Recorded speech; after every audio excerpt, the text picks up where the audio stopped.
वन्देऽहं श्रीगुरुश्रीयुतापदकमलं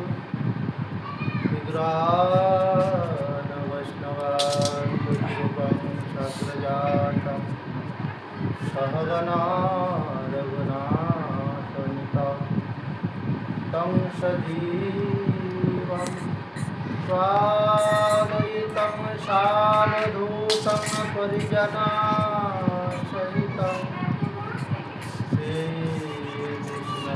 श्रीकृष्णचैतन्यदेवं श्रीराधाकृष्णपादन सहगणा ललिता श्रीसखनिता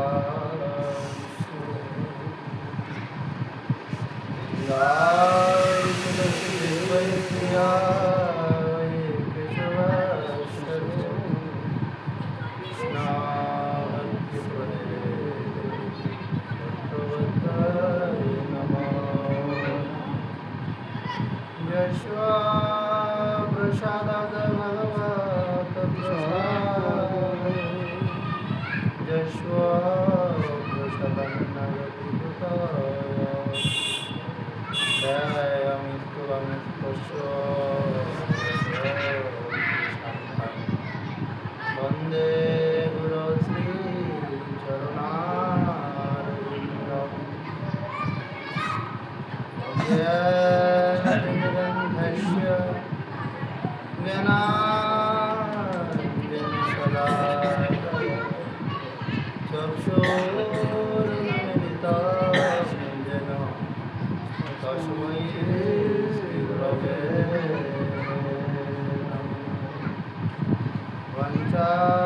वञ्चाकल्पतरुभ्यश्च कृपासिन्धुभ्येव च पतितानां पावनेभ्यो वैष्णवेभ्यो नमो नमः।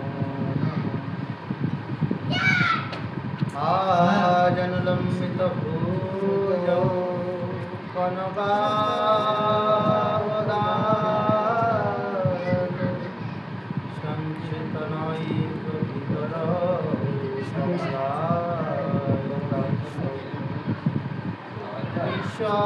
विश्वाम्भरौ द्विजवरौ युगधर्मपालौ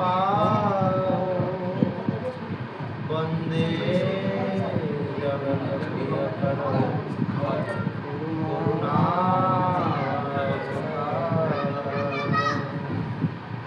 नमः श्रीसरस्वत्याय जगन्नाथसुताय सविताय सपुत्राय सकुलोत्तरते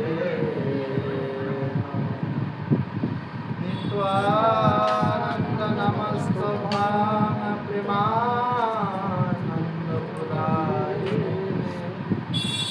कलो परमाश्नाशय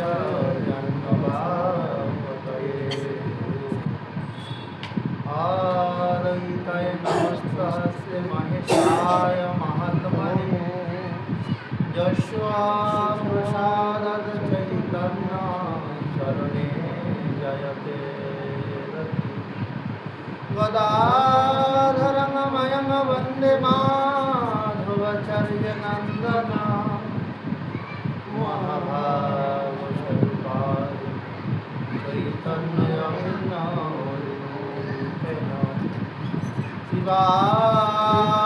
शिवाशिकीर्तनानन्द भक्त वैष्णवबान्धव तं नमामि महायोगीन भक्तरूपसिना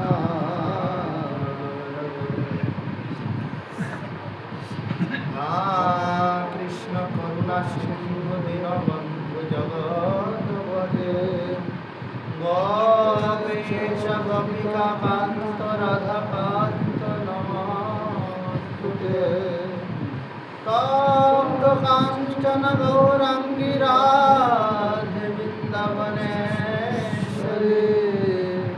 वृषभानुसुते तां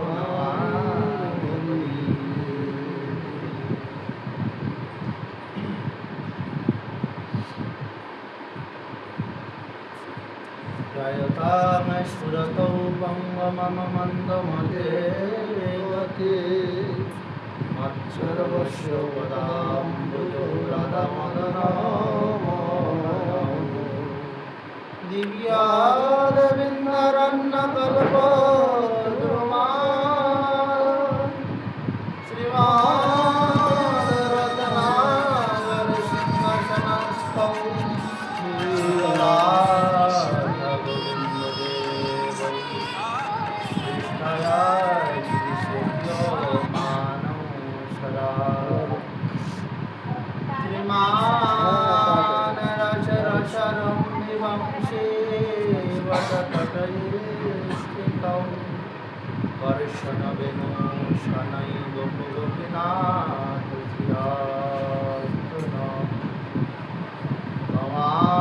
তমাদিদেবং করুণনিধান তমালবর্ণং সুহিতবতার অপার সংসার সমুদ্র সেতু ভজমহে ভগবত স্বরূপম শ্রীমদ্ ভাগবতাং নমামি যস্য পশ্য প্রসাদতরৌ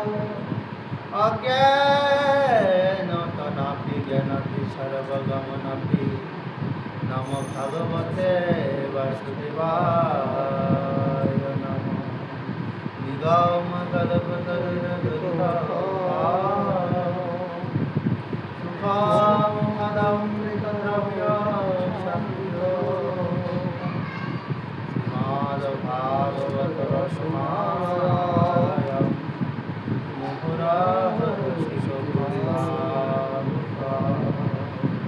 নাহং তিষ্ঠামি বৈকুণ্ঠে যোগিনঃ হৃদয়াশো মদভক্তযত্র গায়ন্তি তত্র তিষ্ঠামি নারদ শ্রীকৃষ্ণ চৈতন্য প্রভু নিত্যানন্দ শ্রী অদ্বৈত গদাধর শিবসদি গৌরভক্তবৃন্দ জয় রূপ সনাতন ভট্ট রঘুনাথ শ্রীদেব গোপাল ভট্ট দাস রঘুনাথ এই ছয় ঘোষের করি চরণ বন্দ যাহা হইতে বিঘ্ন নাশয় অভীষ্ট পুরা ভক্ত গোষ্ঠীর সহিতে গৌরাঙ্গ জয় জয় শুনিলে চৈতন্য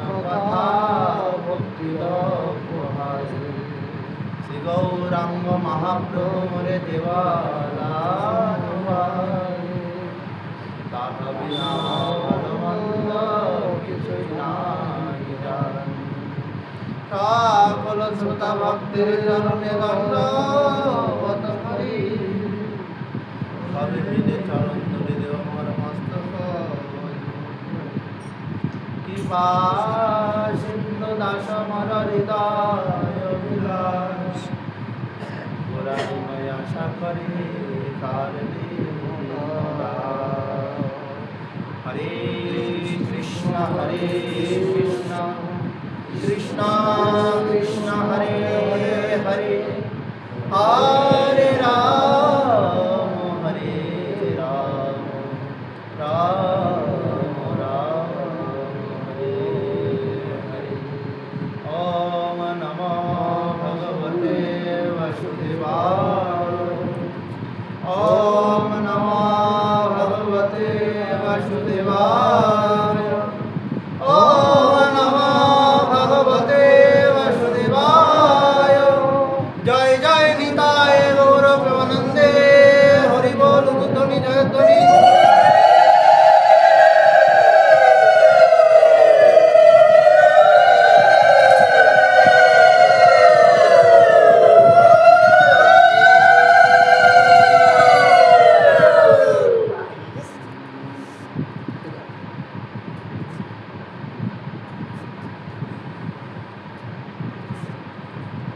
তুলসী দেব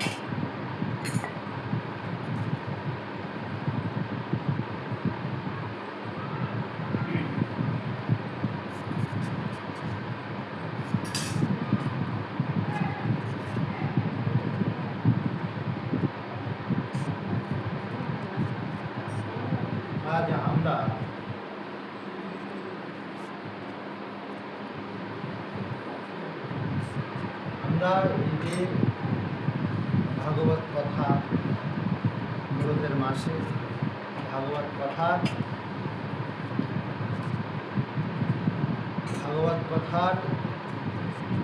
আজ 3 নম্বর ব্রতের মাসে। আস্তে আস্তে এরকম করে দেখতে দেখতে একদিন দুদিন করতে করতে 1 মাস, আগে বহু বছর গেছে, আরো বহু বছর যাবে। যদি গৌরহরি কৃপা করে এরকম ভগবত কথা অনুষ্ঠান চালিয়ে রাখেন আরো বহুদিন যাবে। তাই বলছেন যে এই ব্রতের মাসে যে একাদশী, জয় জয় শ্রীগুণী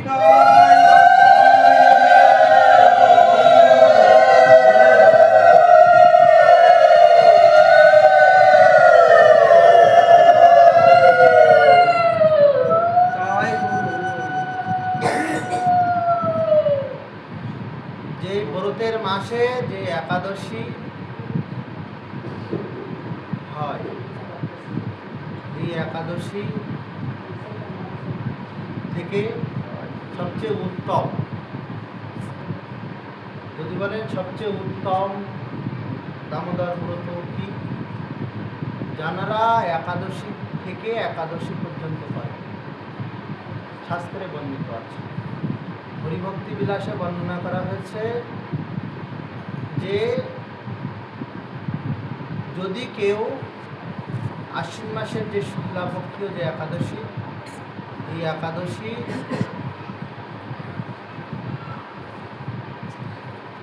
একাদশী পালন করে এবং এই একাদশী থেকে যারা দামোদর ব্রত আরম্ভ করে,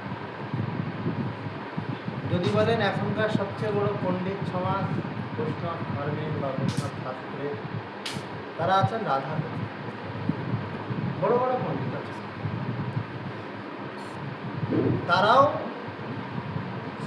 এই বৈষ্ণব শাস্ত্র অনুযায়ী হরিভক্তি বিলাসে সনাতন গোস্বামী পাদ, গোপাল ভট্ট গোস্বামী পাদ ওনারা যেটা লিখে নিয়েছেন সেই অনুযায়ী সর্বশ্রেষ্ঠ যদি দামোদর ব্রত পালন করতে হয় তাহলে একাদশী থেকে করা উচিত। তারপরে ওনারা নির্দেশ দিয়েছেন যদি কেউ ভুলবশত না শুরু করতে পারে, হয়নি যে আমি ভুল করে ফেলেছি, যে ব্রতের মধ্যে ব্রতের পালন করার ত্রুটি হয়, তখন সেরকম ত্রুটি হলে পূর্ণিমা থেকে করবে একাদশী ব্রত, পূর্ণিমা থেকে নিয়ম বা দামোদর ব্রত বা কার্তিক মাসের যে ব্রতটা হয়। আর তারপরেও যদি ভুল হয়ে যায়, তাও ভুল হয়ে গেছে যে আমি পূর্ণিমা থেকেও পারি, তারপরেও যদি ভুল হয় কার্তিক মাসের প্রথম দিন থেকে শেষ দিন পর্যন্ত। এবারে আমরা চাই সবচেয়ে উত্তম কাজ করতে, সেই জন্য আমরা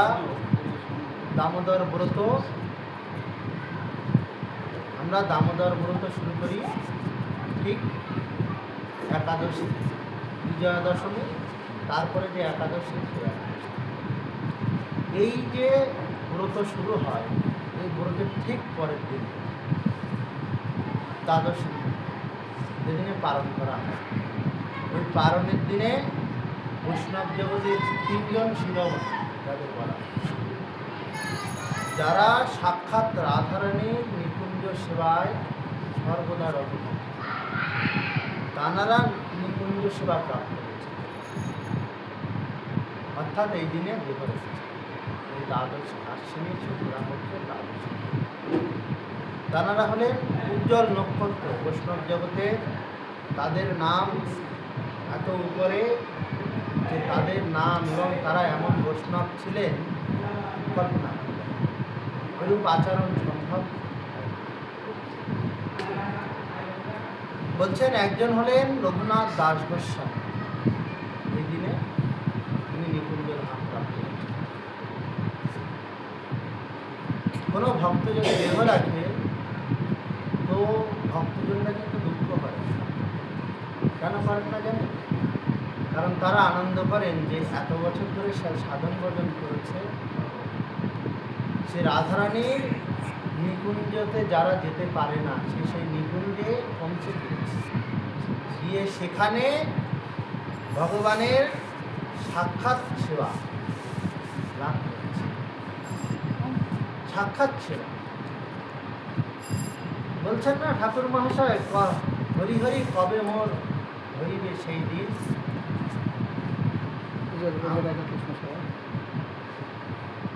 কবে আমি ব্রজে রাধাকৃষ্ণ সেবা পাবো, এই দিন নিকুঞ্জে তোমার সেবা আদি করতে পারবো। চিরু কুঞ্জরি কবে আমাকে আজ্ঞা করবে। তাই কোনো বৈষ্ণবজন যখন দেহ রাখেন ভক্তরা দুঃখ করেন না, কারণ যে নিকুঞ্জ ধাম পাওয়ার জন্য সে তার সারা জীবন ধরে ভগবত চরণের সান্নিধ্য সেবা করে গিয়েছে, সেই সেবাই সে পেয়েছে, তাহলে তাতে কি আনন্দ করতে হয় না দুঃখ করতে? তাই ভক্তেরা আনন্দ করেন। যেমন হরিদাস ঠাকুর যখন দেহ রাখলেন মহাপ্রভু কেঁদেছিলেন ঠিকই, কিন্তু তারপরে আনন্দবাজারের থেকে ভিক্ষা করে আনন্দ করেছিলেন, উৎসব করেছিলেন যে সে তার সঠিক স্থান নিত্য ধামে গত। তাই আজ দাস গোস্বামী পাদ এহেন দিনে আর কি রেখেছেন বলছেন কৃষ্ণদাস কবিরাজ গোস্বামী। কৃষ্ণদাস কবিরাজ রসের ভাণ্ডারী, যতন করে রাখিত প্রেম হেমকুম্ভ। তিনি আমাদের জন্য এই যে হেমকুম্ভ, এই নিচের যে গ্রন্থটা কৃষ্ণদাস কবিরাজ রসিকা তো বলছেন যে এই হেমকুম্ভ ভরে তুমি রেখেছ। হেমকুম্ভ বলতে বলছেন হেমকুম্ভ অর্থাৎ চৈতন্য চৈতামৃত। এটাকে বলছেন হেমকুম্ভ বলেছেন চৈতন্য চৈতামৃত। এটা একটা সাংকেতিক শব্দ। যেমন সোনার কলসির সাথে আর অন্য কোনো কলসির তুলনা চলে? দস্তার কলসি, পিতলের কলসি, রূপোর কলসি চলে তুলনা? সোনার কলসি তো সোনার কলসি, তার উপরে আর কোনো কলসির মূল্য হয়। সেই রকম কৃষ্ণদাস কবিরাজ গোস্বামী হেমকুম্ভ, সোনার কুম্ভ তৈরি করেছে, করে আমাদের জন্য সেই প্রেম রেখে দিয়েছে। আর কে এসেছেন বলছেন ভাগবতের অদ্ভুত ব্যাখ্যা করতে, যার তিনি যখন ব্রজে গিয়েছেন তখন সমস্ত গোস্বামীগণ বড় বড় মহাপ্রভুর প্রিয় পার্ষদ, তাঁরা যার মুখে ভাগবত কথা শুনতেন। অদ্ভুত পণ্ডিত ছিলেন রঘুনাথ ভট্ট গোস্বামী। ইনি অদ্ভুত পণ্ডিত ছিলেন, কাশী থেকে অধ্যয়ন করে অদ্ভুত পণ্ডিত হয়েছেন। এবং ইনি যে ভাগবত কথা ব্যাখ্যা করতেন, সনাতন গোস্বামী, রূপ গোস্বামী, দিব্য গোস্বামী পাদ তাহা সাদরে গ্রহণ করতেন, অপূর্ব তার ব্যাখ্যা মান। তো এইভাবে এনারা এই দ্বাদশী তিথিতে দেখব। আমরা আজ তার মধ্যে পরম ভক্ত শিরোমণি এবং যিনি চৈতন্য চরিতামৃত রচনা করে আমাদেরকে গৌরহরির লীলা সম্বন্ধে জানিয়েছেন, গৌরহরির লীলা সম্বন্ধে বুঝিয়েছেন, তার কথাই আমরা একটু জানি। আর দাস গোস্বামী উনি কেমন জানেন তো? উনি হলেন বৈরাগ্য শিক্ষা। যদি কোনোদিন বৈরাগ্য শিখতে হয়, অনেকে বলে না আমি বৈরাগী হয়ে গেছি, বৈরাগী ছাড়া পুজো হয় না, বৈরাগী বামন। বৈরাগী হওয়া অত সহজ। বৈরাগ্য শিক্ষা যদি জানতে হয় তো জানুন রঘুনাথ দাস গোস্বামীর কাছে, তার জীবন চরিত্র অধ্যয়ন করুন, করে দেখুন যে তিনি কি করেছেন, মহাপ্রভু কিভাবে বৈরাগ্য শিক্ষা দিচ্ছেন, কিভাবে বৈরাগ্য আদায় করে নিলেন, কিভাবে বৈরাগ্য করতে হয়। মুখে শুধু আমি বৈরাগী হয়ে গেছি, আমি সংসার ত্যাগ করেছি, বা আমি সংসার ত্যাগ করে সব কিছু ছেড়ে চলে দিয়েছি, না। তুমি এখনো কি কোথাও ভান্ডারার জন্য দৌড়াও? কোথাও কোথাও অনুষ্ঠান হলে সেখানে দুটো পয়সা পাওয়ার জন্য কি বলো যে আমাকে এত কম দেওয়া হলো কেন? বলো। যেদিন ভাববে এই কথা মুখ থেকে উচ্চারণ হয়ে যাবে, সেদিন আর বৈরাগ্য ওইখানেই নাশ। এবং যারা এরূপ করেন তাদের বৈরাগী হিসেবে, তারা বৈরাগী কেন, ভক্ত হিসেবেও সঠিকভাবে গণ্য হতে পারেন না। কেন? কারণ হলো ভজন সাধন এগুলি অর্থ সম্পদের জন্য নয়, এগুলি আত্মকল্যাণ। কি করে নিকুঞ্জ সেবা পাব? তিনিই তো গুণটা দিয়েছেন, কীর্তন করতে পারি, ভাগবত কথা বলতে পারি। গুণটা কি অন্য কেউ দিয়ে দিয়েছে? অন্য কেউ তো দেন, তিনিই দিয়েছেন। তিনিই বলেছেন তুমি এই সেবা করো, তুমি এই সেবায় পারদর্শী। তিনি পারদর্শী করেছেন, তিনি সুযোগ দিয়েছেন পারদর্শী হওয়ার জন্য। নাহলে কি আমরা হতে পারতাম? পারতাম। তাই বলছেন তিনি এত কিছু সুযোগ দিয়েছেন। এই জন্য বৈষ্ণব জগতে চলতে গেলে যতটা সম্ভব ভক্তদের সেবা না হলে সম্ভব নয়, কোনোদিন না। যদি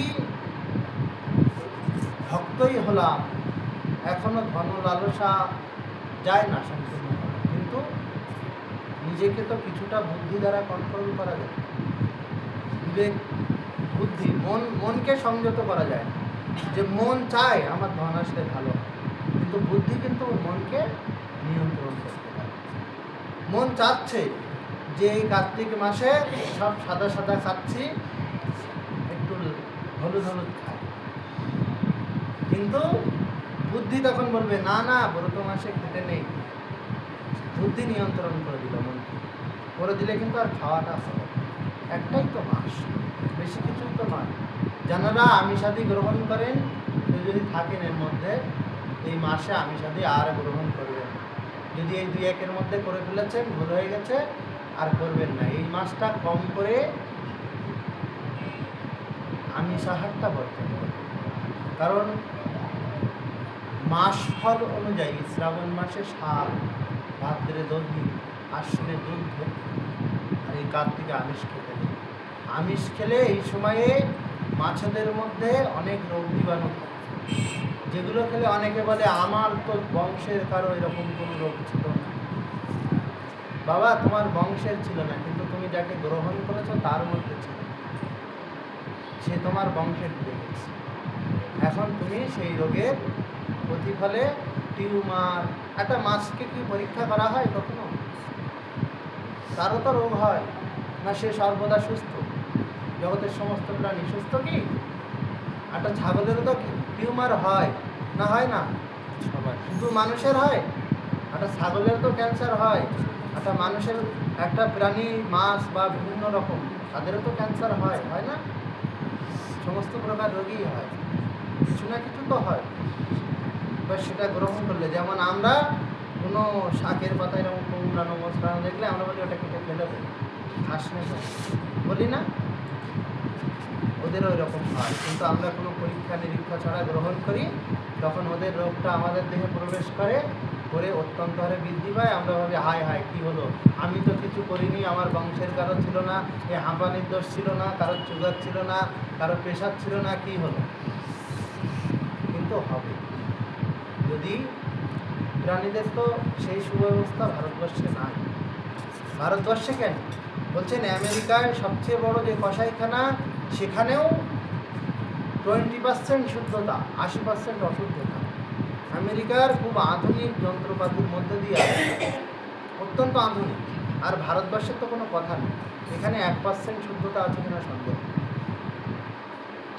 তাই বলছেন যে গোস্বামী পাদের কাছ থেকে বৈরাগ্য বিদ্যা শিখতে, রঘুনাথ দাস গোসাই। আর আমরা কবিরাজ গোস্বামী পাদের চরিত্র কথা শুনব, যে তিনি কি করলেন জগতে।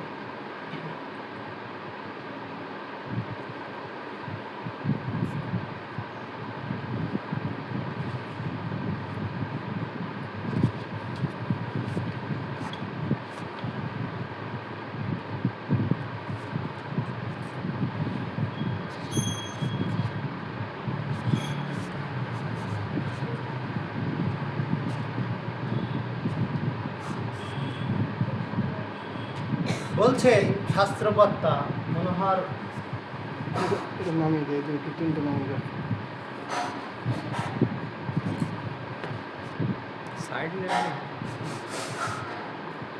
বলছেন কৃষ্ণদাস কবিরাজ রসিক ভকত মাঝ যেই কইল চৈতন্য চরি। বলছেন কৃষ্ণদাস কবিরাজ ইনি রসিক ভকত মাঝ, এনার মতো রসিকজন হয় না।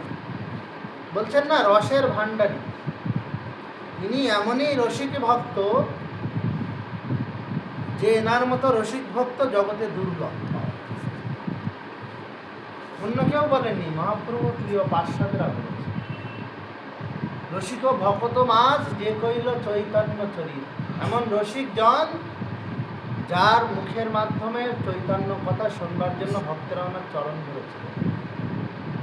যে কবিরাজ তুমি যে গোবিন্দ লীলামৃত রচনা করেছ, উনি ওর আগে গোবিন্দ লীলামৃত নামে একটা গ্রন্থ রচনা করেছেন। রাধা গোবিন্দের অষ্টকালীয় লীলা তাতে বিস্তৃতভাবে এইরূপ গ্রন্থ অষ্টকালীয় লীলার আরো অনেক গ্রন্থ আছে। সিদ্ধ বাবা জীবনের গ্রন্থ আছে, তারপরে বিশ্বনাথ চক্রবর্তীবাদের গ্রন্থ কৃষ্ণ ভাবনামৃত মহাকাব্য। এখানে এমন কেউ নেই যে জানারা শোনেননি কৃষ্ণ ভাবনামৃত, শুনেছেন? কিন্তু এই নামটি বিশ্বনাথ চক্রবর্তী পাদের নাম, তার গ্রন্থের নাম, সেখান থেকে নেওয়া হয়েছে। ইসকন আন্তর্জাতিক কৃষ্ণ ভাবনামৃত শোনেননি এমন কেউ আছে? কিন্তু এই কৃষ্ণ ভাবনামৃত মহাকাব্য আছে, তাতে চক্রবর্তী পাদ তিনি রচনা করেছেন যে কিভাবে রাধা গোবিন্দ অষ্টকাল একটা দিনের কি লীলা। এরকম মোটা মোটা ভাগবত দেখেছেন? এরকম বড় বড় একটা দিনের লীলা, বেশি লীলা না। তাই বলছেন একটা দিনের এক মুহূর্তের লীলাও আমার পক্ষে বর্ণনা করা সম্ভব। কবিরাজ গোস্বামী পাদও ওনার অনেক আগে মহাপ্রভুর সমকালীন, প্রায় সমকালীন সময়ে উনিও রচনা করেছিলেন গোবিন্দ লীলা। তাই বলছেন কৃষ্ণদাস কবিরাজ রসিক ভকত মাঝ যে কইল চৈতন্য চরিত গৌর গোবিন্দ লীলা যাহাতে গলায় শিলা তাহাতে না হইল মোর হিত। বলছেন তিনি এমন রসিক ভকত মাঝ, এমন রসিক ভক্ত যে চৈতন্য চরিতামৃত রচনা করেছে, সেটা তো পড়েছে। তারপরে গৌর গোবিন্দ লীলা, গৌর লীলা চৈতন্য চরিতামৃত, আর গোবিন্দ লীলা হলো গোবিন্দ লীলা। একটা গোবিন্দ লীলামৃত, একটা চৈতন্য চরিতামৃত। গৌর গোবিন্দ লীলা, এই চৈতন্য চরিতামৃত আর এই গোবিন্দ লীলামৃত যদি পড়া যায়, তাই বলছেন গৌরীর লীলা হলো চৈতন্য চরিতামৃত, আর গোবিন্দ লীলা হলো গোবিন্দ লীলামৃত। গৌর গোবিন্দ লীলা যাহাতে গলায় শিলা, এই অধ্যয়ন করলে না শিলা পর্যন্ত গলে যায়, পাথর গলে যায়। বলছেন এ পাথর কি সাধারণ জগতের পাথর? না, হৃদয় বলে না পাষাণ হৃদয়, হৃদয় পাষাণ খুব কঠোর পাথর হয়ে গেছে। কাম ক্রোধ লোভ মোহ মদ মাৎসর্যের বশীভূত, সর্বদা কাম, কিছু না কিছু আশার করছে। ক্রোধ, কিছু যদি না পায় ক্রোধ চলে আসে। এইভাবে যে কাম ক্রোধ লোভ মোহ ষড়রিপু, এই রিপুগণ হৃদয়কে পাষাণ করে রেখেছে, এই পাষাণ গলিয়ে দেয়। গৌর গোবিন্দ লীলা যাহাতে গলায় শিলা, এই হৃদয় যখন গলিয়ে দেয়, তাই বলছেন যে তাহাতে না হইল মোর হিত, আমার একটু হিত হল না। এই গৌর গোবিন্দ লীলা আস্বাদন করে আমার একটু উপকার হল। পাষাণ গলিয়ে দেওয়া জিনিসও আমার উপকারে আসলো না, মানে আমি কত বড় অধম। কে বলছেন? গ্রন্থকর্তা বলছেন এনার তিরোভাব তিথি শুনুন। গৌরচন্দ্র আশ্বিনী শুক্লা দ্বাদশী গৌরচন্দ্র আশ্বিনী শুক্লা দ্বাদশীতে কবিরাজ গোস্বামী পাদ বের হয়েছিলেন। এখন চতুর্দশী চলছে, দুপুরবেলা পর্যন্ত ত্রয়োদশী ছিল, মানে কালকে সকালবেলার দিকে দ্বাদশী। তাই বলছেন এই কবিরাজ গোস্বামী পাদ এনার লীলা সম্বন্ধে গ্রন্থকর্তা তার সূচক জয় কৃষ্ণ দাস জয় কবিরাজ মহাশয় সুকবি পণ্ডিত অগ্রগণ্য। বলছেন জয় কৃষ্ণ দাস জয়, কৃষ্ণ দাসের নামে জয় দিচ্ছেন। কৃষ্ণ দাস যিনি কৃষ্ণের দাস, কৃষ্ণ দাস মহাপ্রভু বলেছেন সনাতন সনাতন প্রশ্ন করছেন মহাপ্রভুর কাছে, প্রভু জীবের স্বরূপ মানে কে আমি বা জীবের স্বরূপ? তখন মহাপ্রভু বলছেন জীবের স্বরূপ হয় কৃষ্ণের নিত্য দাস। কৃষ্ণের নিত্য দাস মানে জীবের স্বরূপ কৃষ্ণ দাস। এনার নামটা এরকম খুব সুন্দর যে কৃষ্ণ দাস। তাই জীবের স্বরূপ হয় কৃষ্ণের নিত্য দাস, মায়ার তটস্থা শক্তি ভেদ অভেদ প্রকাশ। যখন এই বললেন তখন সনাতন গোস্বামীকে শিক্ষা দিয়েছে। 4টি অধ্যায় চৈতন্য চৈতামৃতে বর্ণনা করা হচ্ছে যে কিভাবে ভাগবত আদি রহস্য কি কি আছে সমস্ত কিছু ভেদ করেছে সনাতন শিক্ষা। তাই সনাতন শিক্ষা বৈষ্ণবদের জন্য খুব গুরুত্বপূর্ণ অধ্যায়। বলছেন সুকবি পণ্ডিত অগ্রগণ্য, ইনি আবার কবিরাজ মহাশয়। জয় জয় কৃষ্ণদাস জয় কবিরাজ মহাশয়, ইনি কবিরাজ। মহাশয় মানে যা স্বভাবে তাই সয় বলে না, মহাশয় মানে সম্মানে, এনার মতো আর কেউ নাই, মহান। আর বলছেন কবিরাজ, কবিরাজ অর্থাৎ যিনি কবিদের মধ্যে রাজা। কবিদের মধ্যে যিনি রাজা তিনি হলেন তো কবিরাজ নাকি? আর ভক্তগণ বৈষ্ণব চূড়ামণিগণ রক্ষিক ভক্তগণ বর্ণনা করছে যে কবিরাজ মানে হলো যিনি বৈদ্য চিকিৎসা করেন, তাকে কি বলে? কবিরাজ।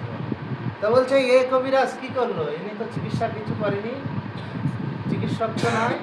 বলছে হ্যাঁ ইনি বড় চিকিৎসক। কিরকম বড় চিকিৎসক? এই জগৎজীবের হৃদয়, জগৎজীবের হৃদয় বা জগৎজীবের মন এরা কোথায় পড়ে আছে? বলছেন এদের মন পড়ে আছে জগতের বাসনা, জগতের লালসা। আর ইনি এমন চিকিৎসক, এমন সুন্দর ঔষধ এনেছেন যে বলছেন না আনিল ঔষধি মায়া নাশিবারও লাগে। এমন ঔষধি এনেছেন না মায়া নাশ করবার জন্য, এই জগতের মায়া। তাই ইনি এই চৈতন্য চৈতামৃত ঔষধ আমাদের জন্য এনেছেন কবিরাজ। এই ঔষধ কি করবে? এই জগতের লোভ মোহ কামনা বাসনা সব ধরিয়ে দেবে, দিয়ে হৃদয়ে ভক্তি, শুদ্ধা ভক্তি বিস্ফোরণ ঘটাবে, শুদ্ধা ভক্তির আগমন ঘটাবে। আর এই শুদ্ধা ভক্তি যার হৃদয়ে আসে, গোবিন্দ বা কিশোরীজি ওনারা আস্তে আস্তে এমনি হাঁটতে হাঁটতে ওই হৃদয়ে আসে। কোনো সুন্দর জায়গায় দেখতে কি হয়, জায়গা কি আমাদের কাছে আসে? আসে? বৃন্দাবনের প্রেম মন্দির দেখতে গেলে ওই প্রেম মন্দিরটা আমাদের কাছে এসেছিল? কোনোদিন আসেনি। কিন্তু ওখানে প্রেম মন্দির, আরে নাম বিশাল ব্যাপার, চল যাই। আমরা পয়সা খরচা করে, পকেটের পয়সা খরচা করে সেখানে গিয়ে প্রেম মন্দির দেখি। ওই রকম গোবিন্দ যার হৃদয়ে শুদ্ধা ভক্তি আসে, তার হৃদয়ে আপনা আপনি আসে। কেন না ওই হৃদয়ে যে শুদ্ধা ভক্তি আছে, আর ওই শুদ্ধা ভক্তি, ওই সুন্দর দর্শন আমার দেখতে হবে। ওই যে শুদ্ধা ভক্তি হৃদয়ে জন্মেছে, ওই ভক্তিটাকে গ্রহণ করতে হবে।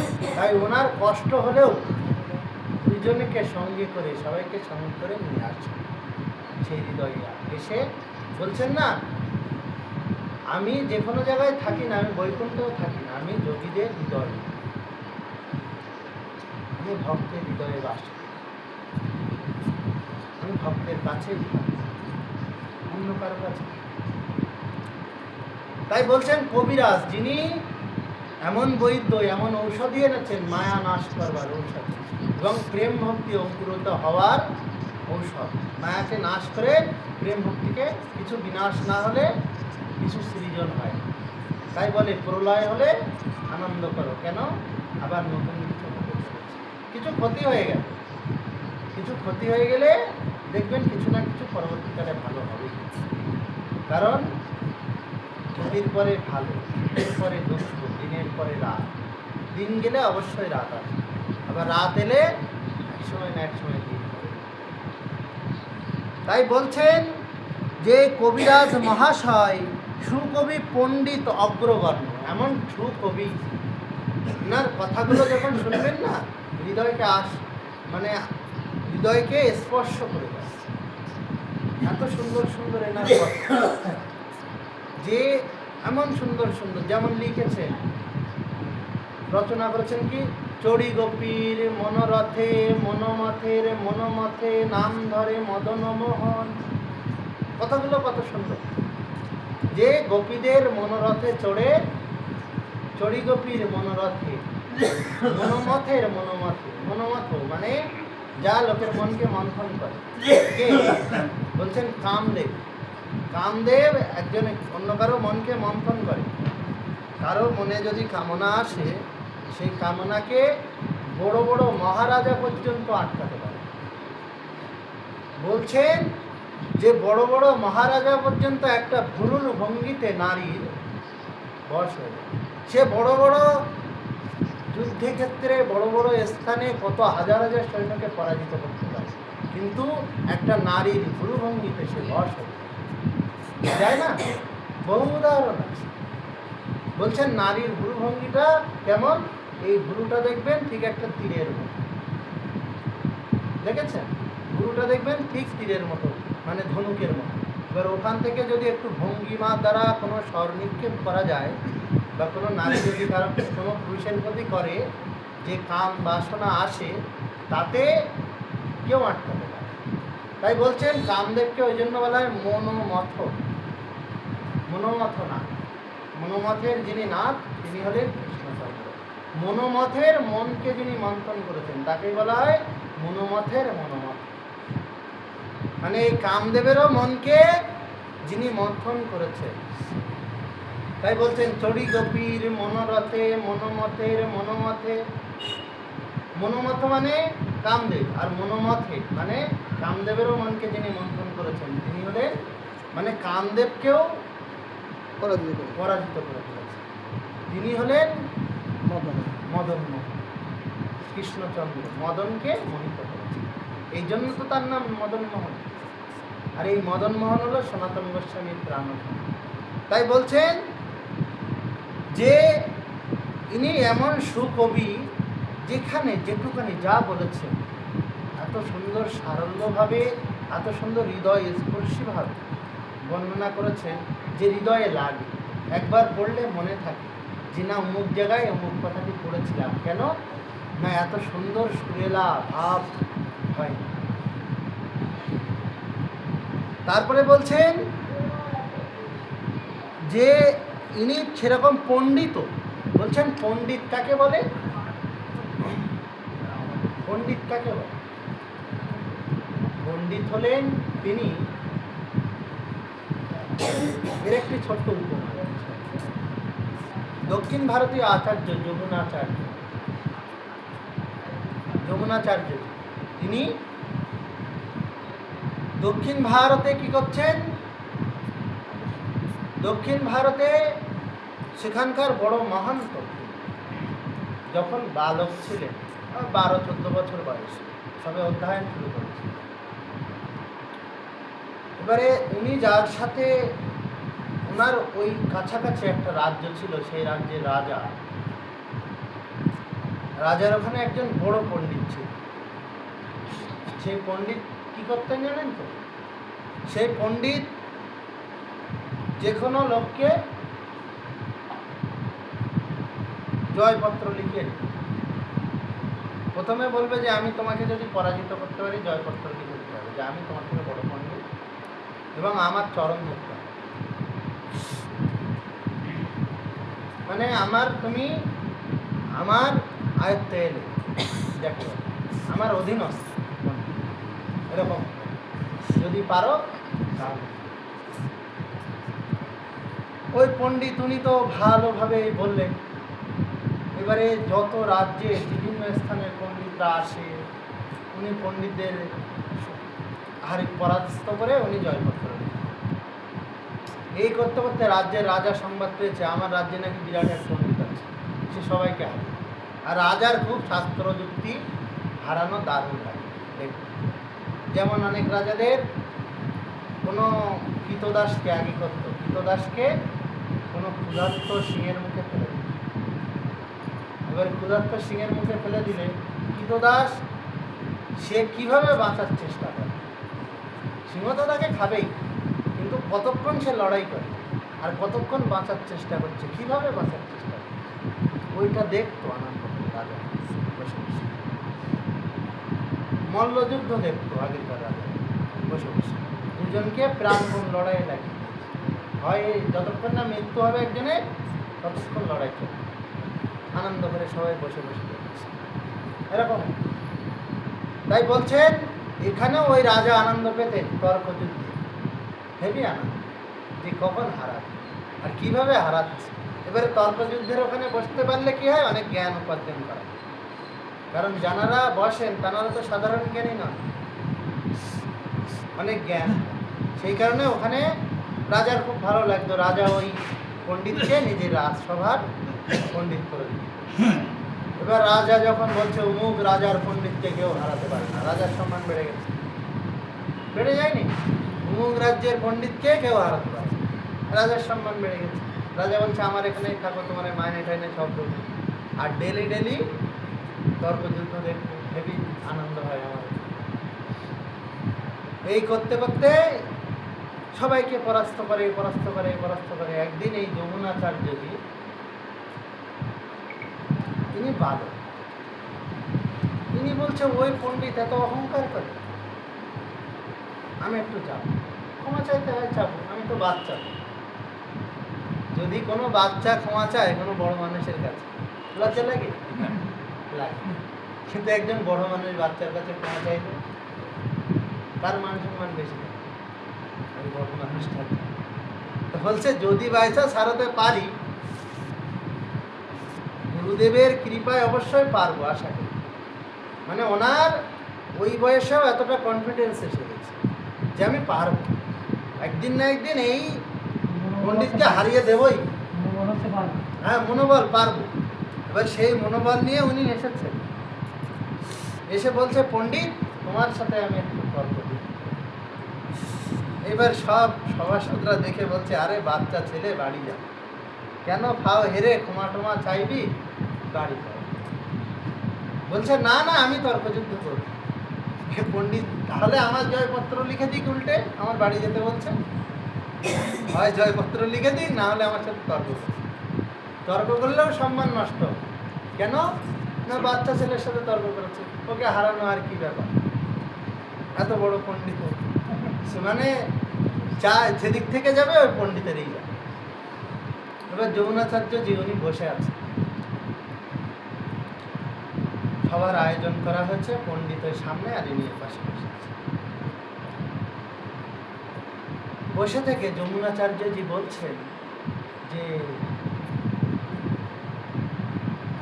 বলেন আপনি কি বলবেন। আমি উত্তর দিই।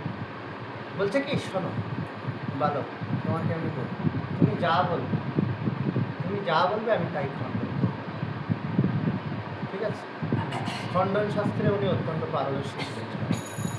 বহু শাস্ত্র, এহেন শাস্ত্র নেই ভারতের, মীমাংসা শাস্ত্র, খণ্ডন শাস্ত্র, ন্যায়শাস্ত্র, ধনুর্বেদ শাস্ত্র, কোনো শাস্ত্র বাদে সব পড়ে একদম মানে মহাপণ্ডিত হয়ে গেছে। আর যমুনাচার্য তো ভালো, উনি অত পণ্ডিত হননি, কিন্তু উনি কিছু গ্রন্থ অধ্যয়ন করে তার নির্যাসটুকু নিয়ে বসে আছে। বলছেন যে তুমি যা বলবে আমি তার খণ্ডন করব, খণ্ডন শাস্ত্র সব কিছুই খণ্ডন করে। যে বাচ্চা ছেলে কি আর বলবে, আর কি খণ্ডন করতে কোনো ব্যাপার, খণ্ডন করেই দেবো সব। তখন বলছে ঠিক আছে। উনি এইবারে বসে যমুনাচার্যজি বলছে যে আপনি তাহলে খণ্ডন করুন। কি খণ্ডন করতে হবে? বলছে সোনার সুবর্ণের উজ্জ্বলতা হলুদ হয় না, মানে হলুদই হয়। আপনি খণ্ডন করুন। সম্ভব কোনোদিন যে হলুদ হয় না কেউ প্রমাণ করতে পারবে জগতে? যতই তুমি খণ্ডন শাস্ত্র আনো, যাই আনো, এইবারে পণ্ডিত তো বলে যে এটা তো অসম্ভব খণ্ডন করা। আমি বলে ফেঁসে গেছি যে এ যা বলবে সব খণ্ডন। এবার রাজা বলছে করো খণ্ডন, আমরা সবাই শুনি।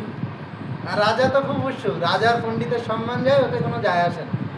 রাজার আনন্দ হলো আমি তর্ক দেখি, খেতে যা হবে আমি আনন্দ করব, আমার আনন্দ এখানে।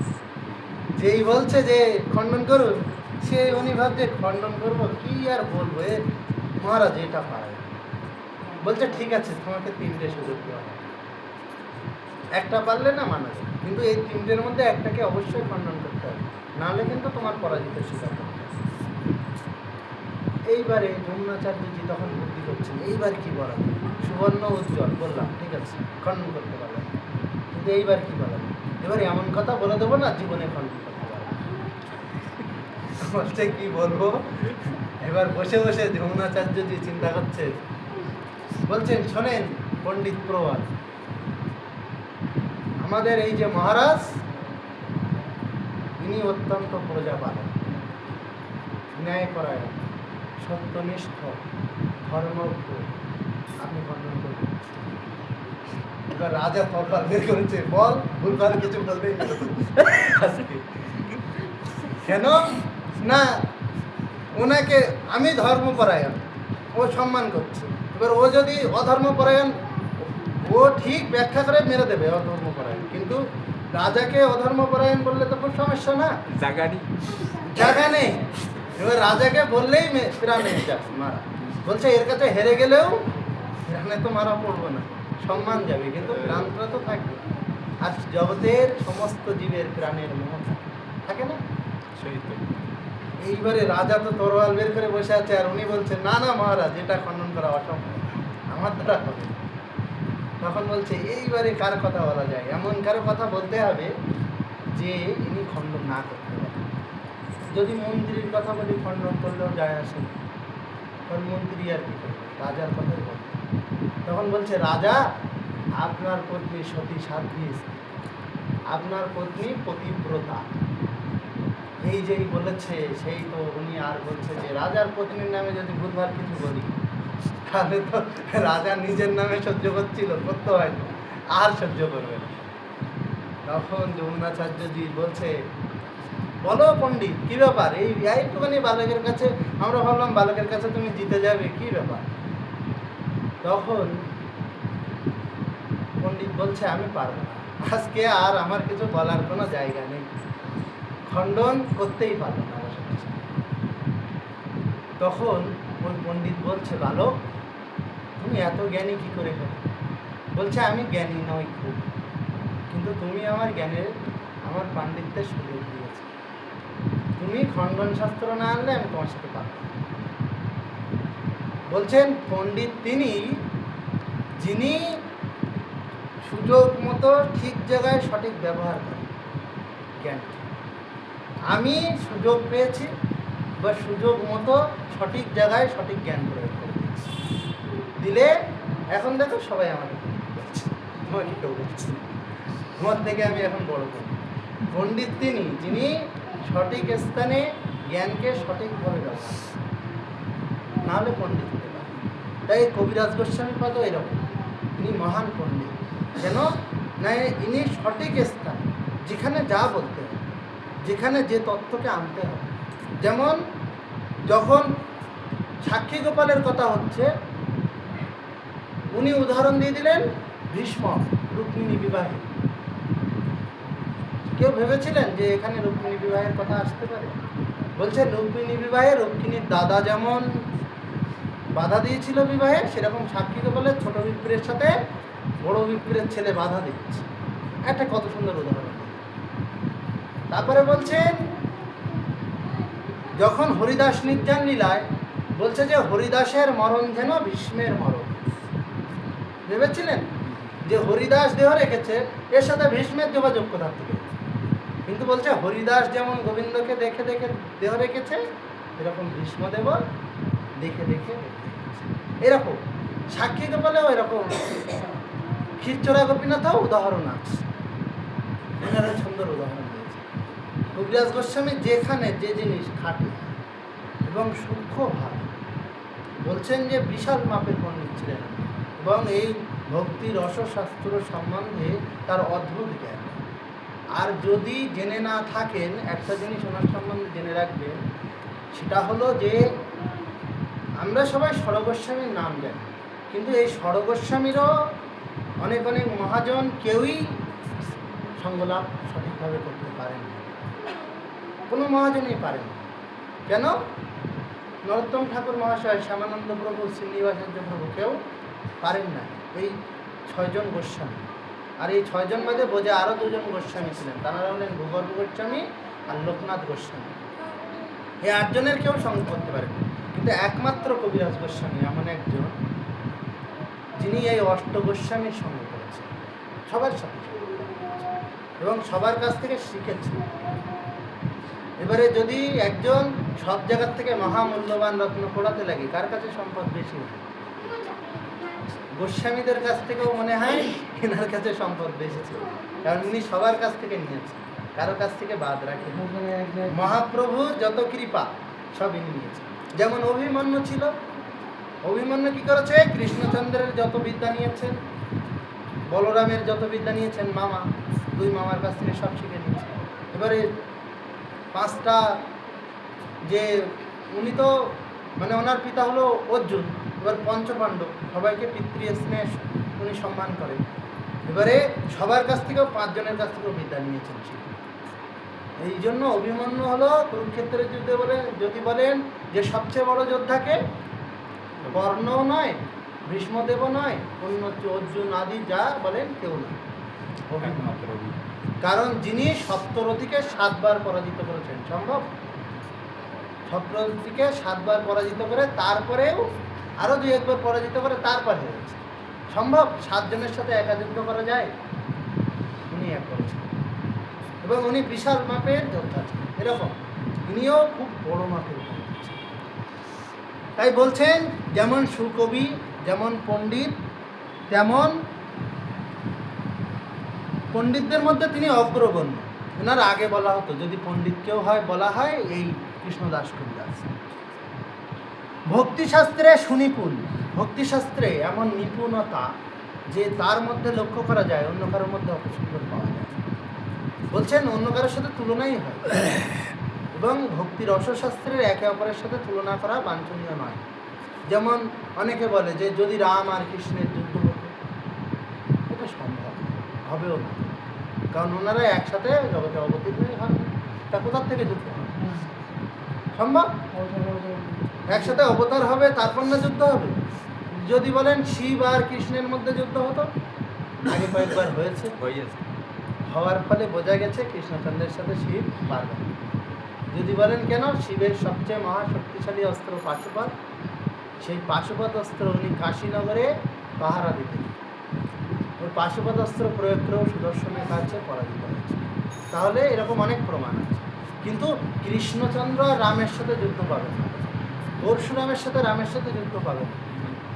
এবারে রাম স্বীকার করেছিলেন অংশ অবতার, তিনি মর্যাদা পুরুষোত্তম, মানে উনি যে অংশ অবতার ছিলেন ওনার থেকে গুণে আধিক রামচন্দ্র, সেই কারণে উনি ভাগবত বলে স্বীকার করেছেন। গুণাধিক্যে ভগবান হয় না, সেরকম পরশুরামের থেকে গুণের আধিক্য ছিল এই রামচন্দ্রের। তাই বলছেন যে ইনি ভক্তিশাস্ত্রে সুনিপুণ, বিশাল নিপুণতা, এবং ওই জন্যই তো মহাজন তখনকার বড় বড় পণ্ডিতজন চৈতন্য চরিতামৃত, গোবিন্দ লীলামৃত রচনা দেখে বললেন। আর উনি তারপরে রচনা করেছিলেন সারঙ্গ রঙ্গদা টিকা, সারঙ্গদা রঙ্গদার টিকা, ওটাও খুব সুন্দর শাস্ত্র। তারপরে বলছেন অপার অসীম গুণ, তার গুণের সীমা নেই, অপার। যা পার করা যায় না, যার সীমা নাই। সবে যারে করে ধন্য ধন্য, সবাই তাকে ধন্য ধন্য বলে। নৈহাটি নিকট গ্রাম ঝামটপুর সুখধাম যাহা ছিলা কবিরাজ গোসাই। নৈহাটি আমাদের কাছাকাছি নয়, নৈহাটি নিকট গ্রাম ঝামটপুর সুখধাম। ঝামটপুর যে সুখধাম, ঝামটপুর ধামে জনমিলা চৈতন্য কবিরাজ গোসাই। কবিরাজ গোসাই ওখানেই এসেছে। এবং কবিরাজ গোসাই যখন এলেন, নিত্যানন্দ দয়া করি পাঠাইলা ব্রজপুরী, যাও তুমি তোমার নিজ ঠাই। নিত্যানন্দ বলছেন কৃপা করে ব্রজপুরীতে পাঠিয়ে দিয়েছে। বলছেন এর আগে কিছু লীলা হয়েছে, সেটা হলো নিত্যানন্দ প্রভুর প্রিয় পার্শ্বদ ছিলেন মীনকেতন রামদাস। এই মীনকেতন রামদাস ভগবানকে সক্ষভাবে সেবা করতেন। কারণ এই যে নিত্যানন্দ প্রভুর প্রিয় পার্শ্বদ দ্বাদশ গোপাল, দ্বাদশ গোপালের জয় দেওয়া হয় না, এই দ্বাদশ গোপাল রবিরাম ঠাকুর, ভরত দত্ত ঠাকুর, এই জয় পণ্ডিত, তারপরে গৌরীদাস পণ্ডিত, তারপরে এই যার নাম বললাম, মীনকেতন রামদাস। মীনকেতন রামদাস। মীনকেতন রামদাস এনারা সব হলো দ্বাদশ গোপালের এক, মানে কৃষ্ণচন্দ্রের প্রিয় সখা, 12 জন যে প্রিয় নর্ম সখা ছিল, সেই সখা প্রিয় সখা, প্রাণের সখা। আর উপসখা ছিল আরো 12 জন, এভাবে 24 জন সখা ছিল। তাই বলছেন এই যে এনাদের মধ্যে যে মীনকেতন রামদাস, ইনি সক্ষভাবে সেবা করতেন, স্বাভাবিক। আগের জন্মে সক্ষভাবে করে এসেছেন, এখন কি অন্যভাবে করবেন? এখনও সখাভাবে করেন। এবং ইনি বাঁশি নিয়ে আনন্দ করতেন, বাঁশি বাজাতেন, খুব ভালো পান। আর এই কৃষ্ণদাস কবিরাজ গোস্বামীর ভাই ছিল শ্যামদাস। এনার নাম কৃষ্ণদাস আর ওনার নাম শ্যামদাস। এই শ্যামদাস একদিন বলছে, মীনকেতন রামদাস বলছে যে নিত্যানন্দ আর গৌরাঙ্গ অভিন্ন। বলছেন একই বপু, তার একই স্বরূপ, অঙ্গে ভেদ নেই, বর্ণমাত্র ভেদ, সব শুধুমাত্র বর্ণের ভেদ, আর কোনো ভেদ নাই। বলছেন যখন মীনকেতন রামদাস এই কথা বলছে, তখন শ্যামদাস বলছে একেলা ঈশ্বর কি, একেলা ঈশ্বর চৈতন্য গোসাই, এবং যারে জয়ছে নাচায় সে তৈছে নাচি। ঠিক আছে, এইভাবে বলছে। বলছে যে একটাই, এক শুধুমাত্র ঈশ্বর হলেন চৈতন্য গোসাই, তার উপর আর ঈশ্বর নেই। আর তিনি যাকে, আর সব তার বীরিত্ব, যাকে জয়ছে নাচায় সে তৈছে করেনি। বুঝলেন, যে একমাত্র ঈশ্বর হলেন চৈতন্য গোসাই, আর সব তার বীরিত্ব, আর সব তার সেবা। আর যাকে যেভাবে নাচায় সে সেইভাবে নৃত্য করে। শ্যামদাস যে এই কথা বলেছে, মীনকেতন রামদাস তিনি নিত্যানন্দ প্রভু ঈশ্বর স্বরূপ, তিনি সেই কৃষ্ণচন্দ্রের মূল শক্তি যাকে বলা হয়, এবং সব কিছু নিত্যানন্দ জগৎময়, তাকে ছাড়া জগৎ সম্ভব নয়। তো বলছেন যে এই নিত্যানন্দকে যখন বলেছেন রামদাস, যে শ্যামদাস বলছেন যে এই নিত্যানন্দ নৃত্য সেবক, অবশ্যই সেবক, কিন্তু তার মধ্যে সেবকের সাথে ঈশ্বর শক্তি, সেটাও বলতে হবে। তিনি ঈশ্বর শক্তি না বলে তিনি বলছেন ইনি শুধুমাত্র সেবক, আর কিছু না। এবার যখন শুধুমাত্র সেবক বলছেন, তখন মীনকেতন রামদাস খুব মনে দুঃখ পেয়েছে। কারণ উনি তো জানেন, উনি তো ব্রজের বলাই দাদা, সেই বৃন্দাবনে কত লীলা আদি দেখেছেন, উনি তো সাক্ষাৎ লীলা জানেন। তাই উনি খুব দুঃখ পেলেন। তখন শ্যামদাসের কথা কবিরাজ গোস্বামীকে বলা হলো। কবিরাজ গোস্বামী বলছেন যে ভাই, তুই একে মানিস, অপরে না মানিস, তোর হবে সর্বনাশ। তুই একজনকে মানিস, গৌরহরিকে মানিস, আর নিত্যানন্দকে মানিস না, তোর সর্বনাশ হবে। গ্রন্থকর্তা বলছেন, যারা পরবর্তীকালে গ্রন্থাদি রচনা করেছেন, তাঁরা বলছেন তারপরের থেকে শ্যামদাসের আর কোনো প্রকার নাম কোনো গ্রন্থাদিতে পাওয়া যায় না। বলা হচ্ছে সত্যিকারের তার অবশ্যই নিত্যানন্দ গৌরহরি দুজনকে না মানার জন্য সর্বনাশ হয়েছে। এই তিন প্রভু বলছেন না, নিত্যানন্দ, গৌরাঙ্গ, নিত্যানন্দ আর অদ্বৈত, এই তিন প্রভু, এই তিন প্রভু তিনে মোর নাথ। এরা তিনজন আমাদের নাথ। এনারা যদি না হন, এনাদের যদি নাথ, এনাদের কাউকে যদি অবজ্ঞা করা হয় খুব বিপদ। তার মতো এরকম সর্বনাশ হতে পারে। যখন এই সর্বনাশ হলো তখনই কবিরাজ গোস্বামী ভাইকে যখন তিরস্কৃত করে উনি গৃহে গিয়ে শয়ন করেছেন, শয়ন করলে তখনই নিত্যানন্দ প্রভু স্বপ্ন আদেশ করলেন, কবিরাজ তোমার জায়গা এখানে নেই। তাই বলছেন, নিত্যানন্দ দয়া করি পাঠাইলা ব্রজপুরী। নিত্যানন্দ আজ্ঞা করেছেন, যাও ব্রজপুরে যাও, তুমি এখানে আছো কি করতে? এখানে তোমার জায়গা নয়, তোমার মতো ভক্তের জায়গা ব্রজপুরে, বৃন্দাবন, সেখানে যাও। যাও তুমি তোমার নিজ ঠাঁই, তুমি তোমার জায়গায় যাও। তুমি মঞ্জরি, কস্তুরী মঞ্জরি, তুমি এখানে থেকে কি করছো? রাধা গোবিন্দের সেবা করতে যাও নিকুঞ্জ বনে, নিকুঞ্জ মন্দিরে, সেখানে। এখানে থেকে তোমার কোনো লাভ নেই। তাই নিত্যানন্দ আজ্ঞায় উনি চলে গেলেন। প্রভু মোর গোসাই কৃষ্ণদাস, প্রভু আজ্ঞা শিরে ধরি, শীঘ্র আইলা ব্রজপুরী, রহেন রূপ রঘুনাথ পাশ। বলছেন প্রভু আজ্ঞা শিরে ধরে উনি ব্রজপুরে চলে এসেছেন। এবং তখন ব্রজপুরে উনি যখন এসেছেন তখন রঘুনাথ দাস গোসাই ইনি কিন্তু রাধাকুণ্ড ছেড়ে এদিক ওদিক খুব যেতেন। এবং যদি বলেন গোবর্ধন পরিক্রমা অনেকে করতে চান না, অত কষ্ট হবে বলে, বা অনেকে পারেন না, কিন্তু গোবর্ধন পরিক্রমার বিশেষ মাহাত্ম্য আছে। রঘুনাথ দাস গোস্বামী ডেলি প্রত্যাহ গোবর্ধন পরিক্রমা,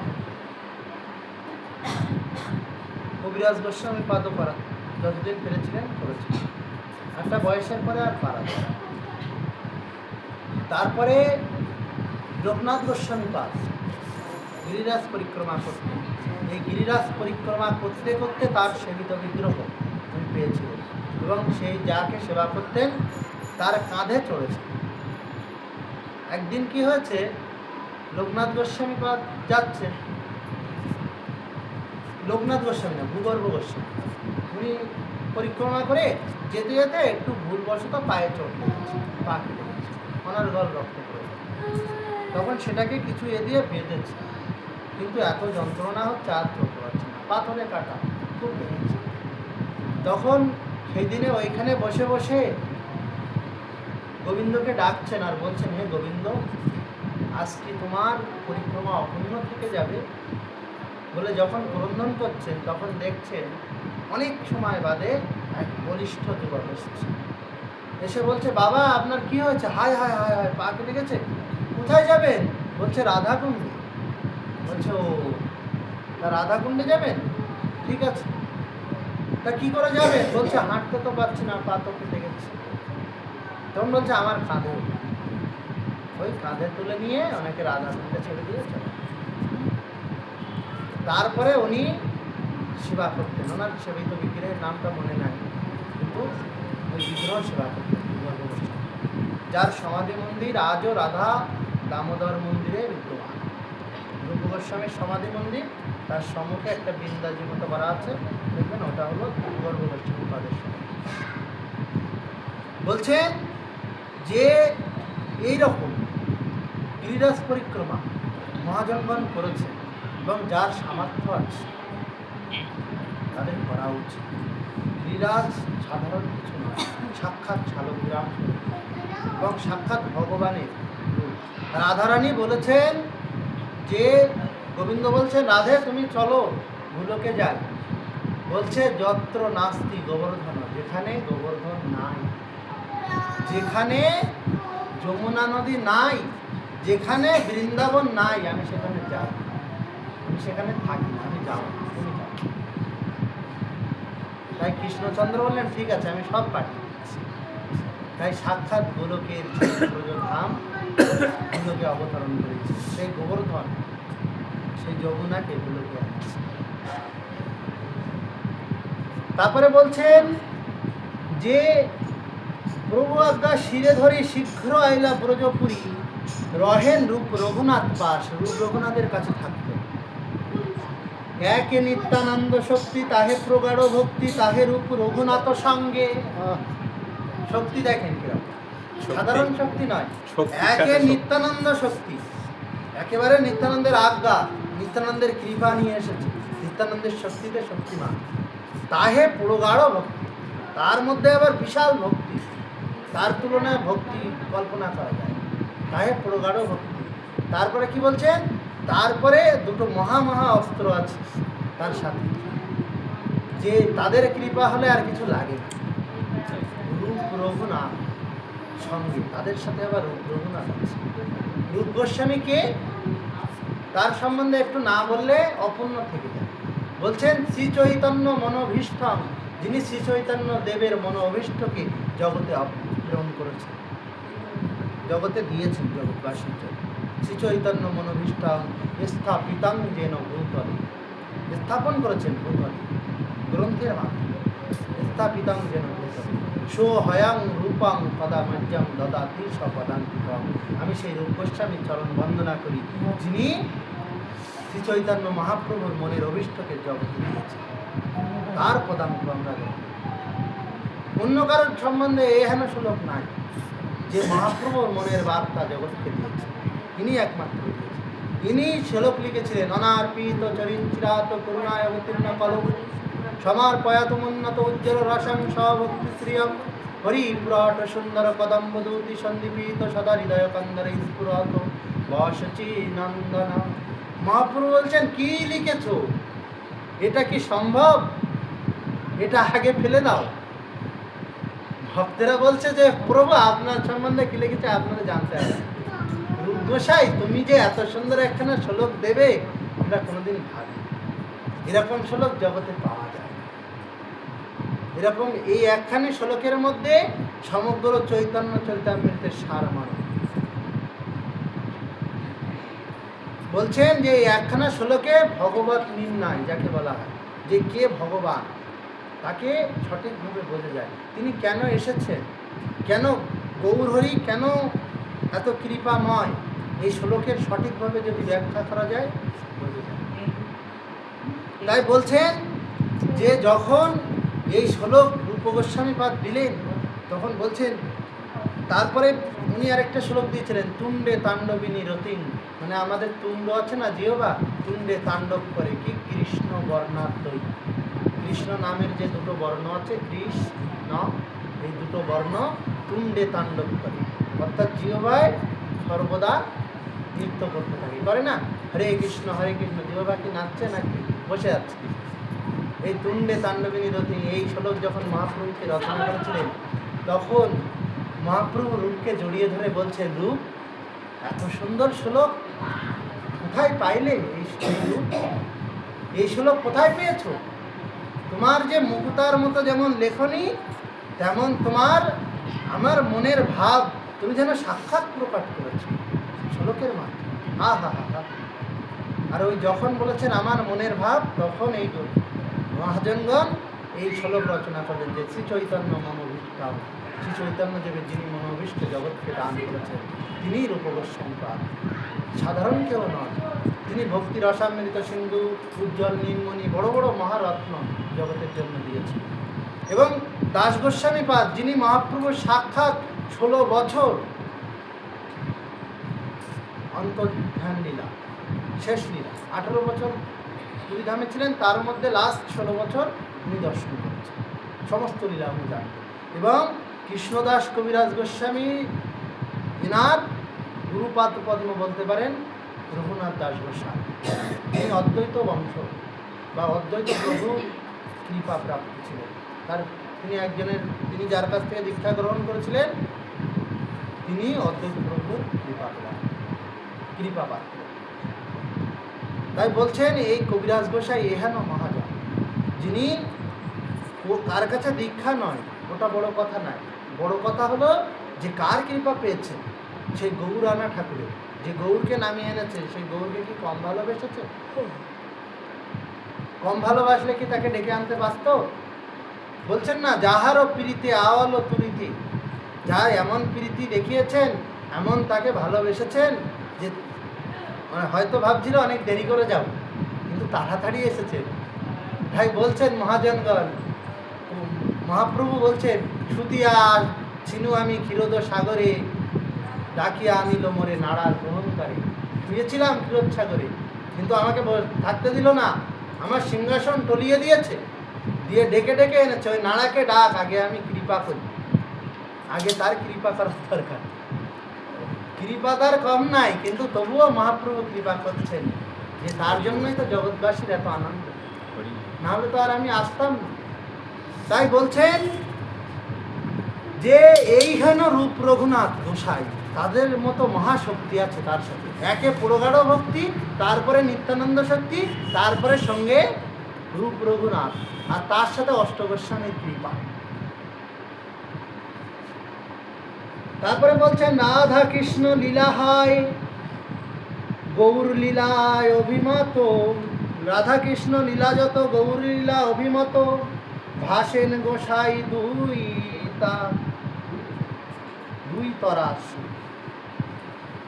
তরাঙ্গে। বলছেন রাধা কৃষ্ণ লীলা যত গৌর লীলা অভিমত, ভাসেন গোসাই দুই তরাঙ্গে। রাধা কৃষ্ণের যত লীলা আছে সেই লীলার বলছেন তাহাতে গৌর লীলা অভিমত, সেই গৌর লীলা রাধাকৃষ্ণ লীলার মতো, গৌর লীলা তার মতো। বলছেন গৌর হরি যেমন লীলা করেছেন, রাধা গোবিন্দ যেমন অনুসারে গিয়েছেন, গৌর হরি গিয়েছেন। রাধা গোবিন্দ যেমন মথুরা বৃন্দাবন ব্রজধাম ত্যাগ করেছেন, গৌর হরি কিন্তু নবদ্বীপ ধাম ত্যাগ করেছেন। এইভাবে যত মেলাবেন দেখবেন ওই লীলার সব অংশ এখানে বিদ্যমান পাবে। তাই বলছেন কৃষ্ণ রাধা গোবিন্দের লীলা যত গৌর লীলা অভিমত, গৌর লীলা যেন সেই রূপ, সেই রকম গৌর লীলা অভিমত, ভাসেন গোসাই দুই তরাঙ্গে। এই গোসাই এই দুই তরাঙ্গেই ভাসেন, যেমন গোবিন্দ লীলামৃত নিয়ে ভাসেন, তেমন চৈতন্যতে ভাসেন। মানে যেমন চৈতন্য কথায় ভেসে যান, তেমন গোবিন্দ কথায় আসেন। পূর্বে রঘুনাথ দাস গৌর ভক্ত পরকাশ, তাহাতে জানিল সর্বতত্ত্ব। বলেছিলেন পূর্বে রঘুনাথ দাস, এই দাস গোস্বামী পূর্বে সে সব তত্ত্ব জানে। সে তার নাম ছিল রঘুনাথ দাস গোসাই, আরেক নাম ছিল স্বরূপে রঘু। যে স্বরূপ গোস্বামীর করচার যে শ্লোকগুলি আমরা বলি, জায়তাং সুরত বিপদ বৃন্দারণ্য স্নান রাস রসরম, এই শ্লোকগুলি ওনার করচা থেকে আনা। এহেন শ্লোক আর কারো কাছে পাবেন না। এবং মহাপ্রভুর প্রিয় পার্শ্বদ যাকে বলে, যেন ইনি ছিলেন ললিতা সখী, এবং রাধারানীর সাথে ললিতা সখী বা গোবিন্দের এত পড়ত, এবং উনি সবসময় শাসনে এবং নিয়ম নিষ্ঠা অনুবর্তিতায় রাখতেন। সেইরূপ গৌর হরিকে উনি যেমন গুছিয়ে রাখতেন, সেইভাবে ওনাকে ভালোভাবে রাখার চেষ্টা করতেন। তাই বলছেন এই স্বরূপ দামোদরের রঘু, যাত্রার রঘু নয়, স্বরূপের কৃপা প্রাপ্ত স্বরূপ দামোদরের অষ্ট মহান্ত, এই মহান্তের প্রধান মহান্ত হলেন স্বরূপ দামোদর, এনার কৃপা প্রাপ্ত। তাই এনার কৃপা প্রাপ্ত বলেই আজ কি করছেন, এই রঘুনাথ দাস গোসাই, ইনি সাধারণ কেউ নয়। এই রঘুনাথ দাস গোস্বামীর কৃপাতেই ইনি সব তত্ত্ব জেনেছেন গৌরহরির শেষ জীবনের কথা, এবং যেগুলি খুব মার্মিকভাবে রচনা করেছেন চৈতন্য। আর যেগুলি শোনার জন্য ওনাকে আবার গ্রন্থ রচনা করতে বলা হয়েছে।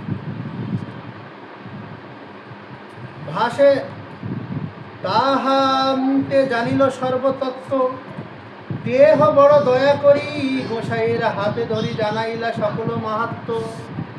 বলছেন তিনি কৃপা করে, বড় দয়া করে গোসাইয়ের হাতে ধরে, নিজে হাতে করে গোসাইকে দিয়েছেন, কবিরাজ গোসাইকে দিয়েছেন। কবিরাজ গোসাই দাস গোসাইয়ের হাতে ধরেছেন, পায়ে ধরেছেন, ধরে বলেছেন আমাকে একটু জানান, গোবিন্দ লীলা গৌর লীলা আমাকে একটু শেখান, বোঝান, আমি কিছু বুঝি না, আমি কিছু জানি না।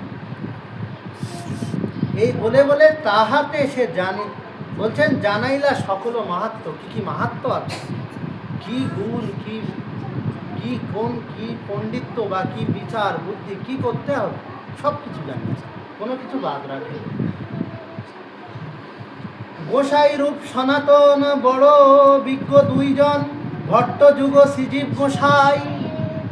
বলছেন শুধু এনারা নন, দাস গোসাই, তারপরে রূপ গোসাই না, বলছেন যে গোসাই রূপ সনাতন, শুধু রূপ গোসাই না, সনাতন গোসাইও প্রধানমন্ত্রী যিনি, যার বুদ্ধিতে বড় বড় রাজা চলত, সেই রূপ গোস্বামী সনাতন গোস্বামী। বড় বিজ্ঞ দুইজন, এনারা বিশাল বিজ্ঞ, বিরাট জ্ঞানী। জ্ঞানী কোন দিক থেকে? রসশাস্ত্রে জ্ঞানী, প্রেমশাস্ত্রে জ্ঞানী, ভক্তিশাস্ত্রে জ্ঞানী। চৈতন্য চরিতামৃত অধ্যয়ন করলে বুঝতে পারবেন যে যখন রায় রামানন্দ আদি প্রশ্ন করছেন এই শ্লোকের যেসব ব্যাকরণ আমরা জীবনে শুনিও নি, সেই সব ব্যাকরণ এই শ্লোক এর প্রথম পদ কি, অভিসন্ধি কিভাবে কিভাবে রচনা করে, তখন এনারা এমন বিজ্ঞজন যেন ব্যাকরণ শাস্ত্র এনাদের ফটস্থ বলে দিচ্ছেন, এইভাবে এইভাবে আমি ললিত মাধব বা বিদগ্ধ মাধব গ্রন্থ রচনা করছি। তাই বলছেন এনারা বড় বিজ্ঞজন। তার সাথে কি বিজ্ঞ কারা? আর বলছেন ভট্ট যুগ, দুজন ভট্ট আছে, আছে না? কে কে? রঘুনাথ ভট্ট আর গোপাল ভট্ট, ভট্ট যুগ। আর শ্রীজীব, শ্রীজীব জীব গোস্বামী, জীব গোস্বামী না। তারপরে বলছেন জীব গোস্বামী পাল, ইনি মহানতম আচার্য, যার ষড়দর্শন বলছেন না যে আদিবেদ ষড়দর্শন করিয়াও যে অধ্যায়ন আমার গৌরাঙ্গ নাহি ভজে, ষড়দর্শন রচনা করেছিলেন, যে দর্শনে গোবিন্দকে কিভাবে দেখলে, দর্শন মানে দেখা, এবং কিভাবে কোন প্রকারে দেখলে তাকে পাওয়া যায়, কিভাবে বলছেন যে মহাজন বা যে ভক্তজন ষড়দর্শন অধ্যয়ন করেন নাই, তার যেন গোবিন্দকে ঠিক জানা হয়, এমনভাবে তিনি ষড়দর্শন রচনা করেন। সবে তারে দয়া কইল, সত্যত্ব জানাইল, ত্রিভুবনে যার সম নাই। বলছেন সবাই কৃপা করেছে, কেউ বাদ নেই। রূপ সনাতন ভট্ট যুগ দাস গোস্বামী, দুই রঘুনাথ, রূপ সনাতন ভট্ট যুগ ভূগর্ভ গোস্বামী, লঘু গোস্বামী, সবাই কৃপা করছে করে সর্বতত্ত্ব জগৎকে জানিয়েছে। ত্রিভুবনে যাহা সম নাই, তার সমান আর কিছু নাই ত্রিভুবন।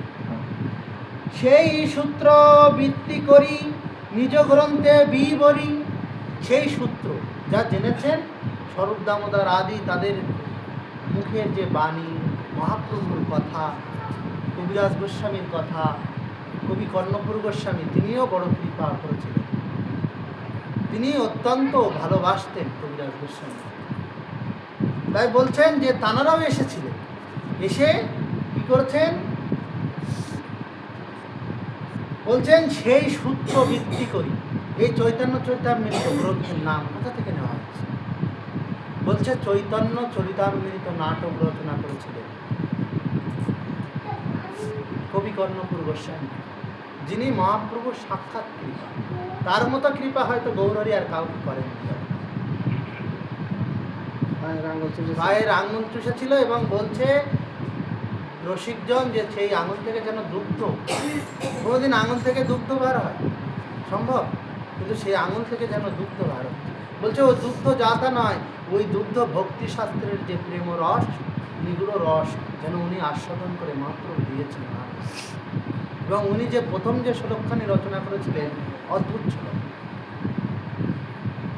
গৌরহরিকে, গৌরহরি যখন বললেন তুমি কিছু কৃষ্ণ কথা বলো, কিছু তো বলো কৃষ্ণ সম্বন্ধে, তখন উনি বললেন, কিন্তু প্রথমে যখন বলেছিলেন এবং একমাত্র উনি জগৎ মাঝে আছেন যিনি মহাপ্রভুর শিষ্য, মহাপ্রভুর শিষ্য, আর কেউ না। মহাপ্রভু কাউকে দীক্ষাও দেননি কোনো, কিন্তু উনি মহাপ্রভুর শিষ্য, দীক্ষা নিয়েছেন, দীক্ষা নিয়েছেন মহাপ্রভুর কাছ থেকে। ওই এক কথা। দেখাই জগৎ। এবারে ওই লীলা বলতে গেলে অনেক সময় লাগে। হরে কৃষ্ণ। বলছেন সেই সূত্র ভিত্তি করি, ওই যে বৃন্দাবন দাস ঠাকুর তার চৈতন্য ভাগবতী সূত্র দিয়ে গেছেন, সেই সূত্র ধরেছেন স্বরূপ দামোদর, রায় রামানন্দ, তারপরে মুরারি গুপ্তের করচা, এরকম বড় বড় মহাজনের। আর সবচেয়ে বড় তার সহায়ক ছিল দাস গোস্বামীর মুখামুখি, তার মুখের কথা। এবং দাস গোস্বামী যে মনোশিক্ষাগুলি রচনা করেছেন বৈষ্ণবজনের অদ্ভুত অদ্ভুত মনোশিক্ষা। তাই বলছেন এই সবগুলি যখন উনি সূত্র করেছেন, এদের থেকে সূত্রগুলি নিয়েছেন এবং সূত্র নিয়ে ইনি বিবরণ করেছেন চৈতন্য চৈতন্য, নিজ গ্রন্থে বিবরণ করেছেন। সেই একটি সূত্রকে ভেঙে ভেঙে ভেঙে ভেঙে লিখেছেন বিস্তারিত বিস্তারিত। বলছেন পণ্ডিত তিনি, যিনি অল্পের মধ্যে, বলছেন গাগরের মধ্যে যিনি সাগরকে ভরতে পারেন, যেটা করেছিলেন নরোত্তম ঠাকুর মহাশয়। নরোত্তম ঠাকুর মহাশয়, এই কৃষ্ণদাস কবিরাজ গোস্বামী, তারপরে এনাদেরই পরম্পরায় নরোত্তম ঠাকুর মহাশয়, কবিরাজ গোস্বামী শিষ্য রাধাচরণ গোস্বামী, না ভুল হচ্ছে, নরোত্তম ঠাকুর মহাশয় এই কবিরাজ গোস্বামী পরম্পরায় এসছেন আপনার বিশ্বনাথ চক্রবর্তী। উনি রাধাচরণ গোস্বামী, কৃষ্ণচরণ চক্রবর্তী, রাধাচরণ চক্রবর্তী, তারপরে এসেছেন বিশ্বনাথ চক্রবর্তী। এবং ওনার মতো মহান যে বৈষ্ণব আচার্য আর হয় দ্বিতীয় আর নয়। ওনার পরবর্তীকালে আর বড় বড় বৈষ্ণব আচার্য আরও এসেছেন, বলদেব বিদ্যাভূষণ, রসিকানন্দ প্রভু, আরও বড় বড় মহাজন এসেছেন। কিন্তু উনি এমন মহাজন যার কথা ছাড়া আর কেউ চলতে পারে না। তাই বলছেন যে নিজ গ্রন্থে বিবরী তাহে হইল চরিতামৃত নাম। তার নাম হলো চরিতামৃত, চৈতন্য চরিতামৃত তার নাম। নিজ গ্রন্থে ওই সূত্রগুলি লিখেছে। সুদয়া কারুণ্য বলে জগত ভরিলে তারিলা হেলে, নিজ গ্রন্থ সুধা দিয়া দান। বলছেন সুদয়া করুণা বলে, তিনি সুদয়া করুণা করি, মানে ভালো দয়া করেছেন, খারাপ দয়া করেন, ভালোভাবে দয়া করে করুণা করেছেন। করে করুণা বলে কি করেছেন, জগৎ তারিলা হেলে। এই যে এত দয়া এত কৃপা পেয়েছেন না, এই গ্রন্থ দ্বারা তিনি জগৎকে তারণ করে দিয়েছেন। যে মহাজন বা যে বৈষ্ণবজন চৈতন্য চরিতামৃত গ্রন্থকে অপব্যাখ্যা করেন বা যিনি আস্বাদন করেন নাই, কোনোদিন নাম শোনেন নাই, তিনি ভক্ত হিসেবে কতদূর যেতে পারবেন ভগবান জানেন। কারণ এই গ্রন্থের মহিমা এতখানি। বলছেন মহাজনগণ কি বলছেন জানেন তো, চৈতন্য চরিতামৃত এ তো নয় শুধু গ্রন্থ, সাক্ষাৎ প্রকৃতি। কথাটা কি বললাম বুঝেছেন? এই চৈতন্য চরিতামৃত এ শুধু গ্রন্থ নয়, এ হলো সাক্ষাৎ প্রকটিত, যেন সাক্ষাৎ ভগবান তিনি এসেছেন। যেমন শ্রীমদ্ ভাগবত, তুমি স্বরূপে সাক্ষাৎ ভগবান। ওই জন্য প্রত্যেকদিন তুলসী পাতা দেওয়া বা এগুলি করা উচিত। অনেকে হয়তো সময় পান না বা পাওয়া যায় না। তাই বলছেন নিজ গ্রন্থ সুধা দিয়া দান, জগৎ তারণ করেছেন নিজ গ্রন্থ সুধা জগৎকে। শ্রী গৌরাঙ্গের লীলাগুণ বর্ণিলেন দাস বৃন্দাবন। শ্রী গৌরাঙ্গের লীলাগণ দাস বৃন্দাবন সর্বপ্রথম বর্ণনা করলেন এবং তার বর্ণনা তাই গ্রন্থে বর্ণনা করা আছে চৈতন্য চরিতামৃতে। চৈতন্য লীলার ব্যাস বৃন্দাবন দাস। চৈতন্য লীলার ব্যাস কে? বৃন্দাবন দাস। সে নিজে বলেননি, বলছেন যার মুখে স্ফুরে চৈতন্য ভাগবত চৈতন্যের কৃপা।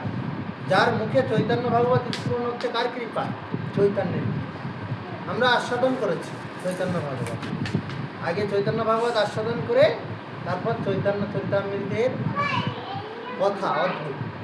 তা বলছেন যে আগে বৃন্দাবন দাস চৈতন্য ভাগবত রচনা করেছিলেন, শ্রী গৌরাঙ্গের লীলাগুণ বর্ণিলেন দাস বৃন্দাবন, অবশেষ যেসব রহিল, অবশেষ যা ছিল, যা যা উনি সময়ের অভাবে নিত্যানন্দ মহিমায় মত্ত হয়ে বর্ণনা করেন নাই। উনি জানতেন কিন্তু বর্ণনা করেন না। যা বাকি ছিল সেইগুলি কবিরাজ গোস্বামী করেছেন। সেই সকল কৃষ্ণদাস করিলেন সুপ্রকাশ, জগমাঝে ব্যাপিত হইল। সেই সব জিনিস যেগুলো উনি বিস্তৃত ব্যাখ্যা করেননি, অল্প একটু ছুঁয়ে দিয়ে চলে গিয়েছেন, সেই সমস্ত জায়গায় ইনি সুপ্রকাশ করেছেন।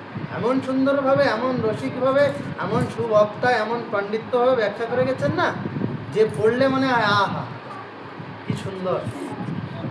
তাই যদি চৈতন্য লীলা জানতে হয়, আঙ্গাঙ্গিভাবে এগুলি জড়িত। চৈতন্য মঙ্গল, নতুন দাস ঠাকুরের, চৈতন্য ভাগবত, চৈতন্য চৈতন্য, এগুলি সবগুলি যদি কেউ না অধ্যয়ন করে না, ঠিক চৈতন্য লীলা জানা হয়। তাই বলছেন অবশেষ যেসব রহিল, ওতে যেটা বিস্তৃতভাবে বর্ণনা করে এটাই সেটা নাই, এটাই ওটাই যেটা বর্ণনা নেই সেটাই এটা বর্ণনা করে, ওটাই খালি টাচ দিই।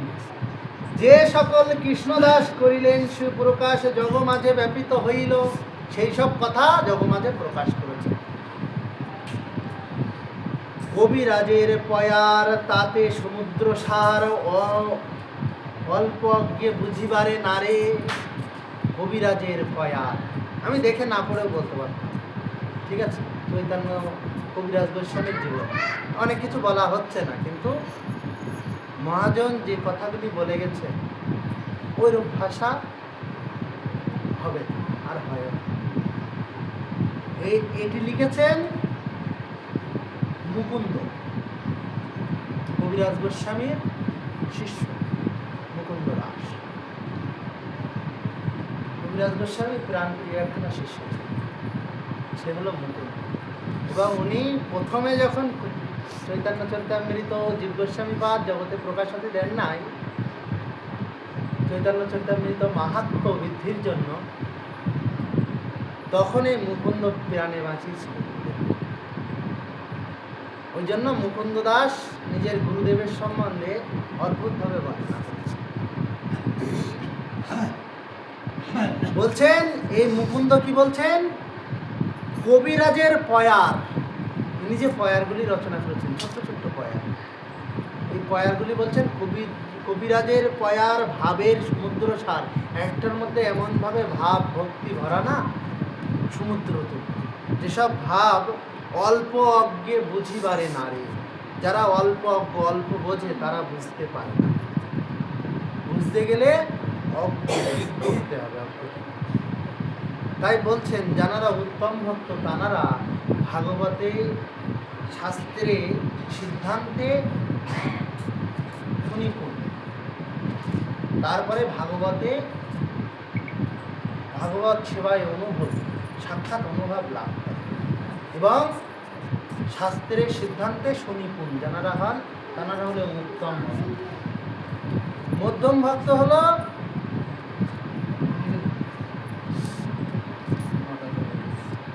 আর বলছেন, এখানেই রাখবো আমরা। বলছেন যে বলছিলাম উত্তম, হ্যাঁ উত্তম ভক্ত। আর মধ্যম ভক্ত বলছেন যারা অনুভব, সিদ্ধান্তে সুনিপুণ নয়। সিদ্ধান্ত হয়তো শাস্ত্র কথা অত জানেন না, কিন্তু ভাগবতী সেবা করে অনুভব করেছেন, তাদের বলা হয় মধ্যম। আর যারা কনিষ্ঠ ভক্ত কারা, বলছেন যার অনুভবও নাই, শাস্ত্র সিদ্ধান্তে সুনিপুণ, দীক্ষা গ্রহণ করেছেন, ভগবানের সেবা পূজা করেছেন। তাই মহাজনগণ বলছেন কনিষ্ঠ হইতে উত্তম হওয়া যায়। কিভাবে হওয়া যায়? সাধু সঙ্গ, শাস্ত্র আস্বাদন, ভাগবত সঙ্গ, সাধু সেবা, এগুলো করতে করতে কনিষ্ঠ থেকে আস্তে আস্তে উত্তম হয়। আর একদিন উত্তম হতে পারলেই গৌরহরির কৃপা অবশ্যই হয়। কারণ যিনি অনুভব করছেন তার কি আর কৃপার কোনো বাকি আছে? যিনি শাস্ত্র সিদ্ধান্তে সুনিপুণ, তার কি আর কিছু বাকি আছে? আর লাস্ট আরেকটা কথা বলছেন যে কবিরাজ গোস্বামী উনি বলেছেন যে সিদ্ধান্ত বলিয়া না করিহ অলাস, সিদ্ধান্ত জানিলে মনে জাগে সুদৃঢ় মানস। সিদ্ধান্ত বলে অলস হবে না, যে এটা সিদ্ধান্ত হয়ে গেল জীবের স্বরূপ হয়নি কৃষ্ণের নিত্য দাস, আমরা বুঝে গেলাম কেন দাস হয়, কেন জীবের স্বরূপ কৃষ্ণের না দাস হলো, মনে প্রশ্ন করতে হবে, তার উত্তর খুঁজতে হবে। কেন গুরুদেবের চরণে তুলসী দেবো, দেবো কি দেবো না? আমার গুরুদেব বলে গেছে বলে কি তাই দেবো না? বিচার করতে হবে, পণ্ডিতজনের কাছে শুনতে হবে, না বুঝতে পারে। কেন?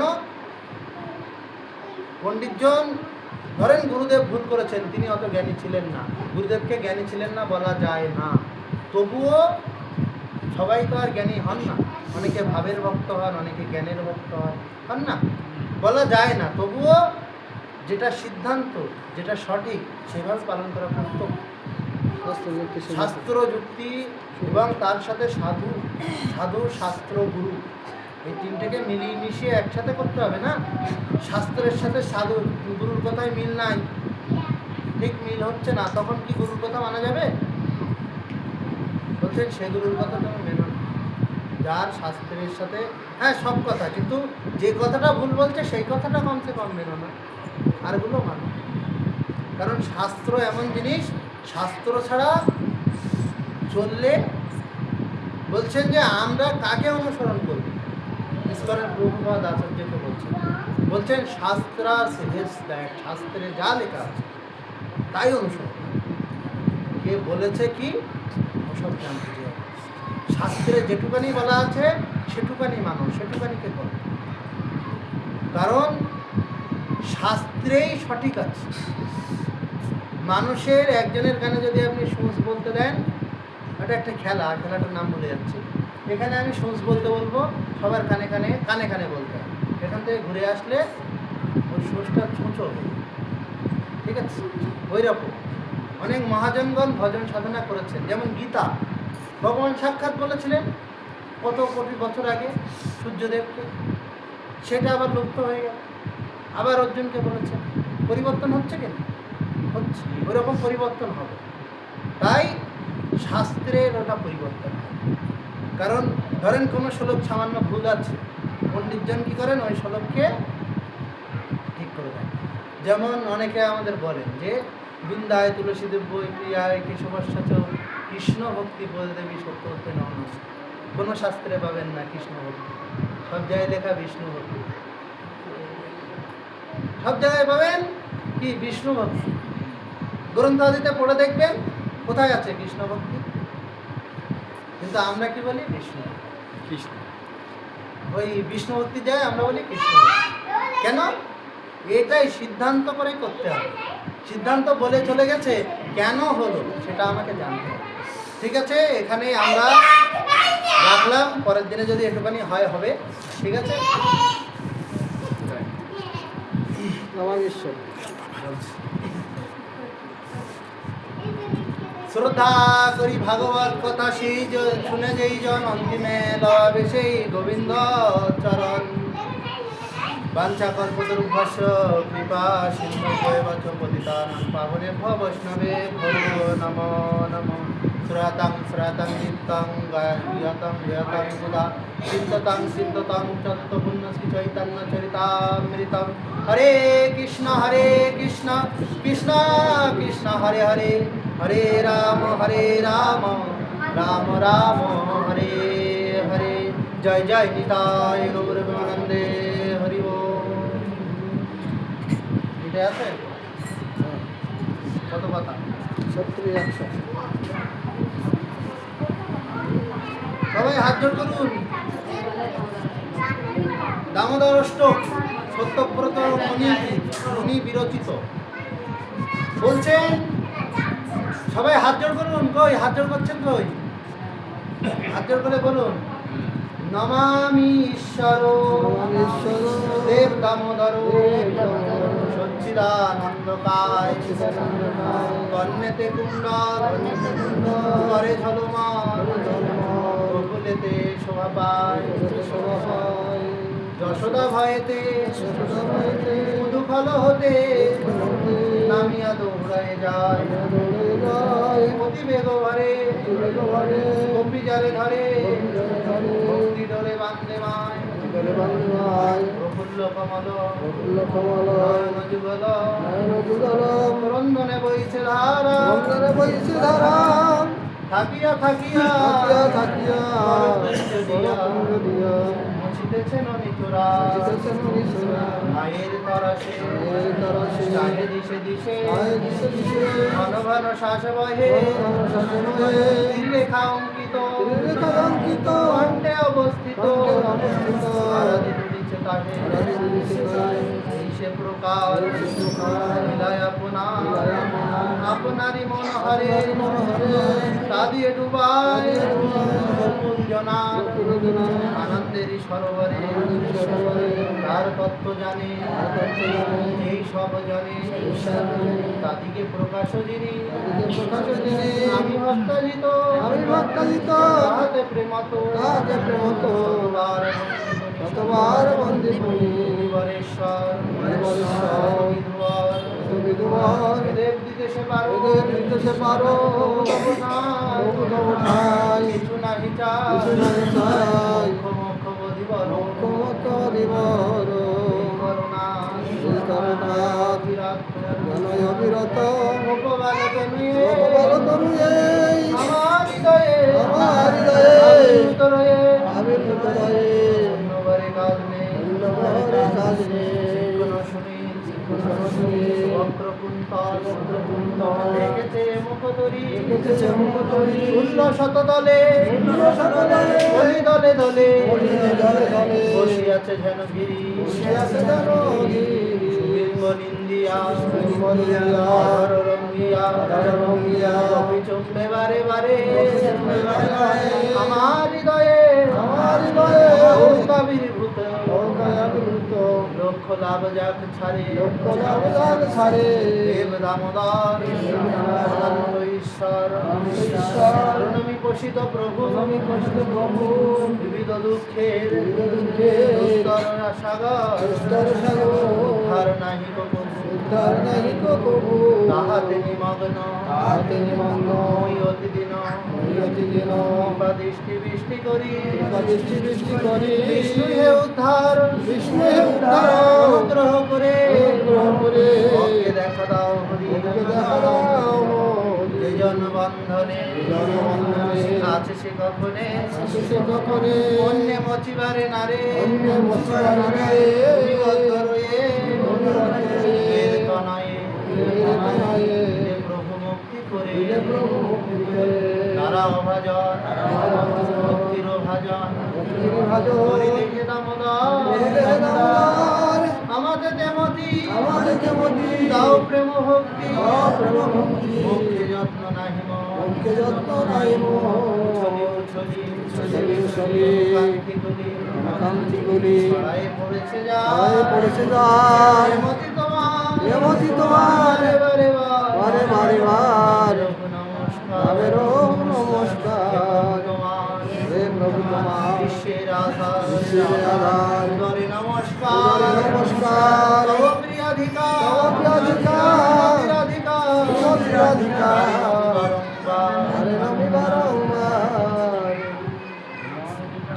তোমার লীলার নাহি পরার এদের যেমতি তোমারে সেবা করে সেই সেবা দিয়ে মনে কৃষ্ণ করুণা সিন্ধু দীনবন্ধু জগৎপতি গোপেশ গোপিকাকান্ত রাধাকান্ত নমস্তুতে তপ্ত কাঞ্চন গৌরাঙ্গী রাধে বৃন্দাবনেশ্বরী বিশ্বভানু দেবিতা প্রণামা